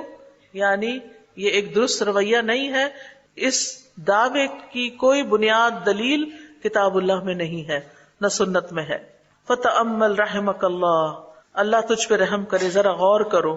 کیف یسوغ لمسلم، کس طرح جائز ہے کسی مسلمان کے لیے، ان یقول بمنع الاہتداء بکتاب اللہ وسنت رسولہ، کہ وہ کسی کو منع کرے اللہ کی کتاب سے ہدایت پانے سے اور اس کے رسول کی سنت سے، عدم وجوب تعلمها، اور اس کی تعلیم حاصل کرنے کے وجوب کو ختم کر دے، والعمل بہما، اور اس پر عمل کرنے سے، استغناء عنہما بکلام رجال غیر معصومین، یعنی استغنا برتتے ہوئے ان لوگوں کے کلام کی وجہ سے جو کہ معصوم ہی نہیں ہے. ولا خلاف فی انہم یخطئون، اور اس میں تو کوئی اختلاف ہی نہیں کہ وہ بھی خطا کرتے ہیں. یعنی ایسے لوگوں کے کلام کو اہمیت دے کر جو معصوم نہیں اور ان سے غلطیاں بھی ہوتی ہیں، ان باتوں کی وجہ سے کسی کو قرآن و سنت سے روک دینا، اس کی ہدایت حاصل کرنے سے روک دینا، اور قرآن و سنت سے بے نیاز ہوتے ہوئے یہ کہہ دینا کہ اس کا علم حاصل کرنا اور اس پر عمل کرنا واجب نہیں، تو یہ بہت صریح زیادتی کی بات ہے اور یہ غلط چیز ہے. یعنی ان کا کہنا کیا ہے کہ ہر شخص قرآن نہیں سمجھ سکتا، صرف مجتہدین ہی قرآن سمجھ سکتے ہیں. تو پھر کیا ہے، اگر صرف مجتہدین ہی سمجھ سکتے ہیں تو کیا مجتہدین سے غلطی نہیں ہوتی؟ تو پھر لوگوں کو صرف مجتہدین کا پابند کرنا اور ان کو اس بات کی رخصت نہ دینا کہ وہ قرآن و سنت کو سمجھے، یہ صریح زیادتی ہے. تھوڑا سا مشکل ہے، لیکن انشاءاللہ گھر جا کے آپ پڑھیں گے تو آپ کو بات سمجھ میں آئے گی. چونکہ ہمارے پاس دن کم ہے اور کتاب ذرا بڑی ہے، تو اس لیے ایک دفعہ اس کتاب سے گزارنا ضروری ہے. زندگی رہی تو میں اس کتاب کو آہستہ آہستہ پھر ایک دفعہ کہیں اور پڑھا دوں گی جہاں زیادہ وقت ہوگا میرے پاس، تو پھر جو بھی شوق رکھتے ہوں گے وہ اس کو مزید انشاءاللہ جان لیں گے. استاذہ جو بھی آپ نے پڑھایا تو میرے دل کو بڑا کلک کیا کہ اکثر لوگ کہتے ہیں یہ الہدا والے 2 سال کا کورس کرا دیتے ہیں، لڑکیوں کو پاگل کر دیا ہے، یہ پتہ نہیں کہاں سے مطلب نکال لیتے ہیں، تو یہ تو صرف اجتہاد والوں کا ہی کام ہے.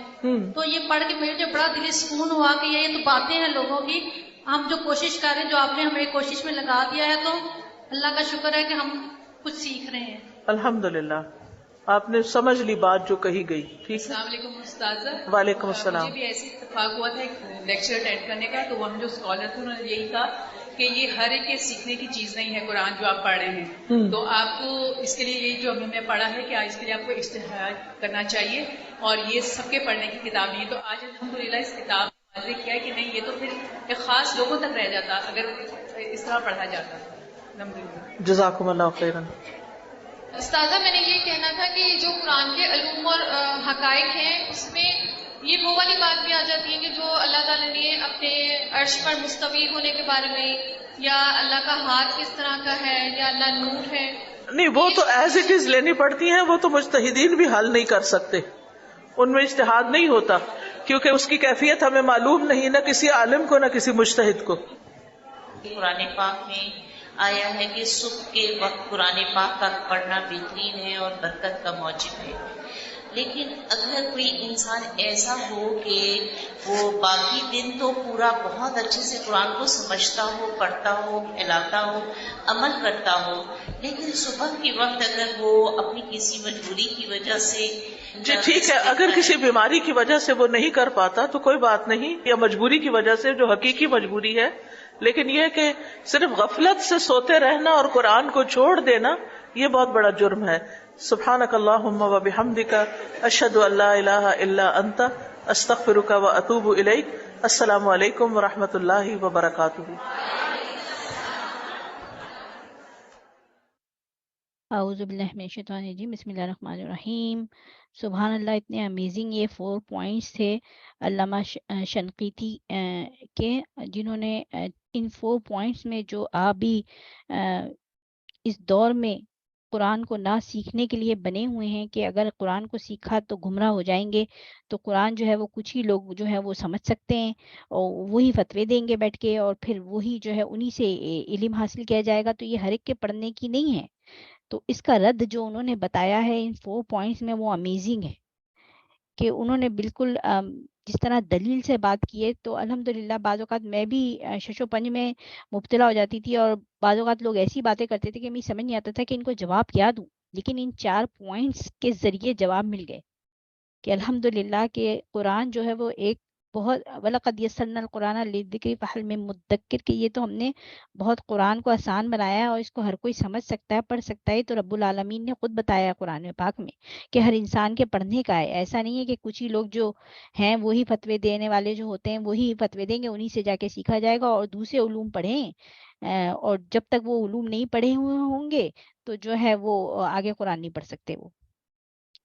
تو آ جائیے پھر ہم دیکھتے ہیں کہ وہ کون کون سے 4 پوائنٹ تھے. تو نمبر 1 کیا ہے؟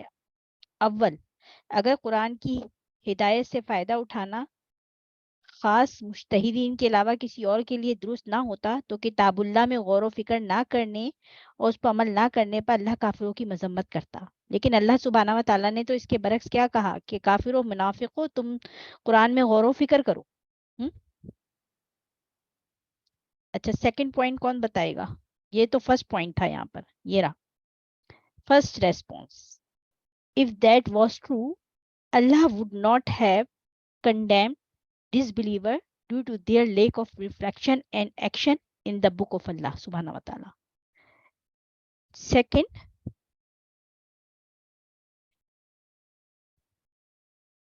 اور first response کیا تھا کہ disbeliever and hypocrite don't fit in this definition of مجتہد. تو مجتہد کے تو اس میں نہیں آ رہے تھے وہ لوگ، لیکن اللہ سبحانہ تعالیٰ نے تو ان کو کہا.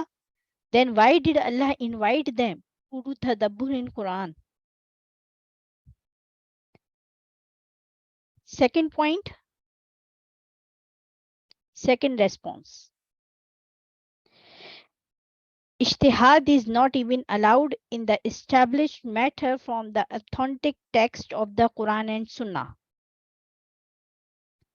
لیکن کیا کہا گیا؟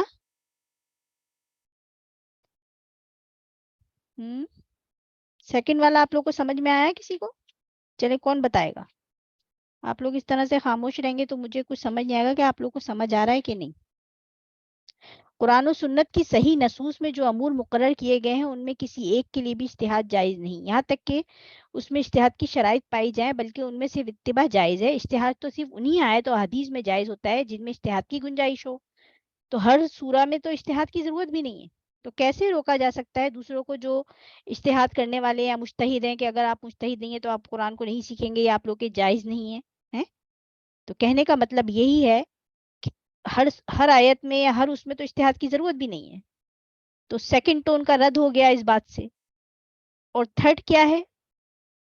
یہ بات بھی معلوم ہے کہ عمومی طور پر وہ آیت اور احادیث جو تمام لوگوں کو اللہ کی کتاب اور اس کے رسول کی سنت پر عمل کرنے کی ترغیب دینے پر دلالت کرتی ہے، وہ اس سے زیادہ ہیں کہ ان کو شمار کیا جائے. جیسے کہ آپ صلی اللہ علیہ وسلم کا فرمان ہے، میں تم میں ایسی چیز چھوڑ کر جا رہا ہوں، اگر تم اس کو مضبوطی سے پکڑے رہو گے تو ہرگز گمراہ نہیں ہوگے، اللہ کی کتاب اور میری سنت. اور پھر یہ بھی حدیث ہے کہ اپنے اوپر میری سنت کو لازم کر لو، اور اس طرح کے دیگر بہت سے دلائل ہیں جنہیں شمار نہیں کیا جا سکتا. تو ان تمام نصوص کو صرف مخصوص مجتہدین کے ساتھ خاص کرنا اور دیگر لوگوں کے لیے قرآن و سنت کی ہدایت سے فائدہ اٹھانے کو مکمل طور پر حرام قرار دینا اللہ کی کتاب اور اس کے رسول کی سنت سے دلیل کا محتاج ہے. ٹھیک ہے، تو نبی پاک نے تو کہا ہے کہ ان چیزوں کو مضبوطی سے پکڑ کے رکھو، میری سنت کو لازم پکڑ لو. تو کیسے ہم اس کو چھوڑ سکتے ہیں؟ کوئی عام انسان اس کو کیسے چھوڑ سکتا ہے قرآن و سنت کو، کہ وہ نہ اس سے فائدہ اٹھائیں اور نہ وہ اس کو پڑھیں، بلکہ جو چند ہیں انہی کے ذریعے سیکھیں، سمجھیں، پڑھیں، حدیثوں کو نہ پڑھیں. اور جس طرح ان کے یہاں بھی پچھلی دفعہ بھی استاذہ نے بتایا تھا، یا آگے بتائیں گی، حدیثیں پڑھائی جاتی ہیں ویسی تیزی سے کے ساتھ گزارا جاتا ہے.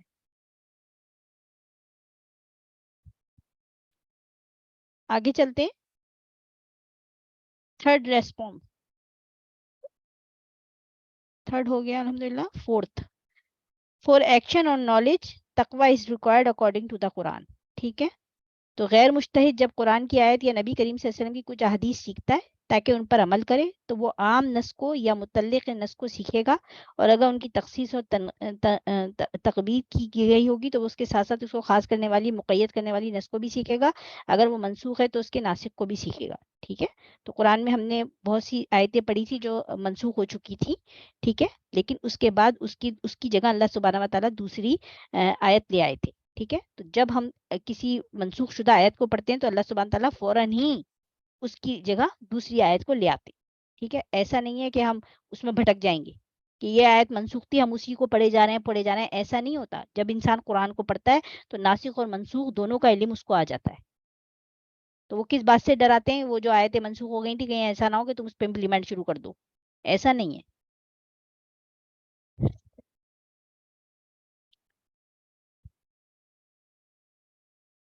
اور جو کوئی سیکھتا ہے سیکھنے کے اس سے، تو اللہ سبحانہ و تعالیٰ اس کے مزید تقوی میں اضافہ کرتے چلے جاتے ہیں، اور جتنا اس کا علم ہوتا ہے اس پہ امپلیمنٹ کرتا چلا جاتا ہے تو اللہ سبحانہ و تعالیٰ اس کو اور مزید علم سے نوازتے چلے جاتے ہیں. ٹھیک ہے، تو اس کے تدبر کے لیے ضروری ہے کہ انسان خود کو نمبر 1 کیا کرے؟ گناہوں سے پاک کرے اور زندگی کو برائیوں سے خالی کرے. جب اس کے اندر تقوی ہوگا، گناہ سے دوری ہوگی، اس کے اندر کی برائیاں اس سے نکلیں گی، تبھی انسان کے اندر اور مزید فہم حاصل ہوگا، اور قرآن اور مزید اپنی تمام فہم اور جو کچھ بھی اس کے اندر خزانے موجود ہیں وہ کھولتا چلا جائے گا. لیکن اللہ سبحانہ و تعالیٰ کیا فرماتے ہیں؟ ہم یہ بھی پڑھ چکے ہیں سورہ المطففین میں، کلا بل ران علی قلوبہم ما کانوا یکذبون.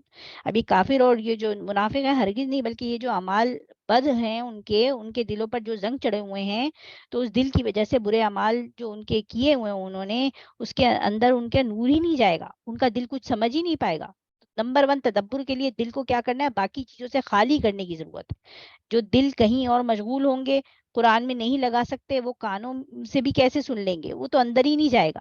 تو سب سے پہلے جو بھرا ہوا دل ہے، اپنے دلوں کا نمبر 1 جائزہ لینے کی ضرورت ہے کہ ہمارا دل کن کن مقامات پر جو ہے وہ اللہ کے لیے لگتا ہے. اللہ سے قلب سلیم سب سے پہلے مانگنا ہے کہ اللہ سبحانہ تعالیٰ میرے دل کو قلب سلیم دے دے، تبھی اس کے اندر تقویٰ آئے گا. نمبر 1 ہم نے اپنے دل کو چیک کرنا ہے کہاں کہاں؟ تنہائی کی کیفیت میں، کہ جب انسان اکیلا ہو تو اس کا کتنا دل لگتا ہے. اکیلے میں لونلی فیل کرتی ہوں یا میرے ساتھ میرا اللہ ہوتا ہے؟ کیونکہ جس کو اللہ سے محبت ہوتی ہے وہ تنہائی کے موقع ڈھونڈتا ہے کہ اس کو اکیلا رہنا بہت پسند ہوتا ہے، کیونکہ اس میں وہ اللہ سے سرگوشیاں کر سکتا ہے، فریادیں کر سکتا ہے، مناجات کر سکتا ہے. سبحان اللہ. لیکن آج ہم کیا کرتے ہیں؟ ہم تو دوست احباب کی مجلسیں ڈھونڈتے ہیں. میں لونلی، ہر ایک کی زبان پر یہی ہوتا ہے، میں اکیلی رہ گئی. اللہ جن کے ساتھ ہوتا ہے وہ اکیلے کیسے ہو سکتے؟ وہ تو کبھی اکیلے نہیں ہو سکتے، بلکہ وہ تو اکیلے رہنے کے مواقع ڈھونڈتے کہ میں اور اللہ کے قریب ہو جاؤں. کس کے ذریعے؟ اپنے علوم کے ذریعے. جو کتابیں اتنی ساری رکھی ہوئی ہیں اس پہ جو ڈسٹ لگ رہی ہے اس کو میں پڑھوں، اس کو میں سیکھوں. لیکن ہمیں کیا ہوتا ہے؟ اکثر لوگوں کا المیہ یہی رہا ہے، میں اکیلی ہوں، کوئی دوست احباب مل جائے، یہ مل جائے، وہ مل جائے. سبحان اللہ. تو جو اللہ سبحانہ تعالیٰ سے قرآن سے دوستی کر لیتا ہے وہ کبھی اکیلا نہیں ہوتا. پھر ذکر کی مجلس میں کہاں میرا دل لگتا ہے؟ ذکر کی مجلس میں لگتا ہے. نمبر 3 قرآن پڑھتے وقت، اسے سنتے وقت کیفیت کیا ہوتی ہے؟ اس لیے دل میں اس کی جگہ بنائیں، دل سے ہم و غم حسد, اڑن, بغض باہر نکالنا. جب یہ دل ہر چیز سے خالی ہوگا, یہ جو ڈسٹ بن بنا ہوا ہے, اس بن سے جو ہے وہ ڈسٹ ختم ہوگی, تو یہ جو بن ہے تو وہ گڈ بن بن جائیں گے, پھر اس کے اندر اچھی چیزیں آئیں گی. امام ابن کثیر کہتے ہیں ترتیل سے پڑھنے سے قرآن فہمی اور تدبر میں مدد ملتی ہے. ٹھیک ہے, تو ترتیل کے ساتھ ٹھہر ٹھہر کے پڑھیں گے تو پھر ہمیں قرآن بھی سمجھ میں آئے گا. قرآن کو وقت لگا کر پڑھیں گے, اس کے لیے اپنے وقت کا حصہ مقرر کریں گے, کیونکہ قرآن کا سفر زندگی بھر کا سفر ہے. مامون کہتے ہیں عبداللہ بن عمر نے 4 سالوں میں سورہ البقرہ سیکھی تھی, اور آج ہم پورا تعلیم القرآن 4 سال میں کر لیتے ہیں, پھر بھی کہتے ہیں اتنا لمبا کھینچ گیا. اگر 5 سال تک لے جائیں تو کہتے ہیں بہت ہی لمبا کھینچ گیا, یہ تو ٹیچروں نے بہت لمبا کھینچ دیا. سبحان اللہ. تو اور جبکہ یہاں پر کیا ہے کہ مامون جو ہیں انہوں نے کیا کیا, عبداللہ بن عمر نے 4 سالوں میں سورہ البقرہ سیکھی تھی, کیونکہ وہ ایک آیت کے اوپر جب تک امپلیمنٹ نہیں کر لیتے تھے آگے نہیں جاتے تھے. تو اللہ سبحانہ تعالیٰ ہم سب کو توفیق دے کہ قرآن جو ہے وہ ہمارے لیے سفارشی بن جائے, جنت کے درجوں میں اضافے کا باعث بنے, اپنی زندگی میں اس کو ہم شامل کریں, آخر تک شامل رکھیں. اللہم اجعلنا من اہل القرآن. اللہ سبحانہ تعالیٰ اس قرآن کو ہمارے دلوں کی بہار اور نور بنا دے. کسی کا کوئی سوال ہے تو کائنڈلی موسٹ ویلکم وہ کریں. جی سسٹر ناز. السلام علیکم سسٹر سبین. وعلیکم السلام ورحمۃ اللہ وبرکاتہ. جی میرا ایک سوال تھا ایکچولی, اب جیسے کہ رمضان قریب آ رہا ہے تو ہمیشہ جیسے ہم لوگ سوچتے ہیں کہ قرآن زیادہ پڑھنا چاہیے, رمضان جو ہے قرآن کا مہینہ ہے اور ہم لوگ زیادہ سے زیادہ اس کو پڑھنے کی تو ہوتی کمپلیٹ کرنے کی کوشش کرتے ہیں. تو اب جیسے ان لیسنس میں ہم سیکھ رہے ہیں کہ ہمیں پہلے اس کو سیکھنا چاہیے, سمجھنا چاہیے, اس پہ عمل کرنا چاہیے, پھر آگے بڑھنا چاہیے. تو میں دوسری کورسز کر رہی ہوں جس میں جیسے تعلیم القرآن ہے اور اس میں قرآن کے لیسنس ہیں. تو میرا یہ سوال ہے کہ میں اس پہ فوکس کروں سوری کہ میں پورا قرآن زیادہ سے زیادہ پڑھ کے کمپلیٹ کروں, یا پھر جو میں نے لیسنس کیے ہیں اس پہ میں زیادہ توجہ دوں, چاہے میرا قرآن کمپلیٹ بھی نہ ہو. تو کیا میں لیسنس کروں یا پھر میں یہ کوشش کروں کہ میں زیادہ سے زیادہ قرآن کمپلیٹ کروں اس رمضان میں. اچھا, گڈ کوشچن. تو ہمارا ابھی استاذہ نے بھی یہی بات کی تھی نا کہ ان کا کہنے کا مطلب یہ نہیں ہے کہ آپ جو پڑھ رہے ہیں اس سے رک جائیں, لیکن جو پڑھ رہے ہیں کوشش کریں گے امپلیمنٹ کرنے کی. دیکھیں نیت کر سکتے ہیں, وہ میں شروع میں آپ لوگوں کو نیت کے بارے میں کیا بتا رہی ہوں کہ آپ کوشش کریں کہ اللہ سبحانہ تعالیٰ یہ جو میں کر رہی ہوں یہ میری نیت ہے کہ میں اس پہ عمل کروں. ٹھیک ہے, اور کوشش کریں گے ہم زیادہ سے زیادہ پڑھنے کی اور خوش الحانی سے پڑھنے کی, ترتیل کے ساتھ پڑھنے کی, اس کو سمجھنے کی. لیکن ہم اس کو اسٹاپ نہیں کریں گے. جتنی آپ کی لمیٹیشن ہے, جتنا آپ مزید پڑھ سکتی ہیں اتنی آپ پڑھتی رہیں, اس میں آپ کمی نہیں ہی لائیں گی. ٹھیک ہے, ہاں کمی نہیں کریں گی اس کی وجہ سے سن کے کہ استاذہ نے کہہ دیا کہ ہمیں جو ہے وہ بہت آرام سے ٹھہر ٹھہر کے پڑھنا ہے. لیکن ہم کوشش کر رہے ہیں ٹھہر ٹھہر کے پڑھنے کی, اور جتنا پڑھ سکتے ہیں, جتنا اسٹیمنا ہے میں اتنا پڑھ سکتی ہوں میں پڑھوں گی. اور نیت اللہ سبحانہ تعالیٰ سے یہ رکھوں گی کہ اللہ سبحانہ تعالیٰ مجھے اس پہ امپلیمنٹ کی توفیق عطا فرما. اور اللہ سبحانہ تعالیٰ خود ابھی آخر میں یہی بات کی نا کہ وہ ایک نور اور ایک وہ اللہ سبحانہ تعالیٰ خود ڈالتے چلے جاتے ہیں. فہمی خود بخود آنے لگتی ہے, قرآن فہمی. آپ نے نیت کر لی, آپ کا ایکشن بھی ہے, آپ کر بھی رہی ہیں اس پہ عمل, جتنا پڑھ رہی ہیں جتنا ہو سک رہا ہے. ٹھیک ہے, چلیے. اچھا, جزاک اللہ خیر. میں یہ کہ سسٹر ناز کسی کا کوئی اور کوشچن ہو تو کر سکتا ہے, پھر میں کلاس کو کنکلوڈ کروں گی یہاں پر انشاءاللہ. میں نے ابھی ٹاپک تھوڑے کم رکھے ہیں, ابھی یہ ٹاپک اسٹل باقی ہے کیونکہ بہت لوڈ ہو جا رہا تھا, اس وجہ سے میں نے لیسن کو تھوڑا چاپ کیا ہے. ٹھیک ہے, چلیں انشاءاللہ نیکسٹ کلاس میں ہم اس کا بقیہ کو کمپلیٹ کریں گے. یہیں پہ کلاس کو کنکلوڈ کرتی ہوں. سبحانک اللہم بحمدک, اشہدو ان لا الہ الا انت, استغفرک و اتوب الیک. السلام علیکم و رحمۃ اللہ وبرکاتہ.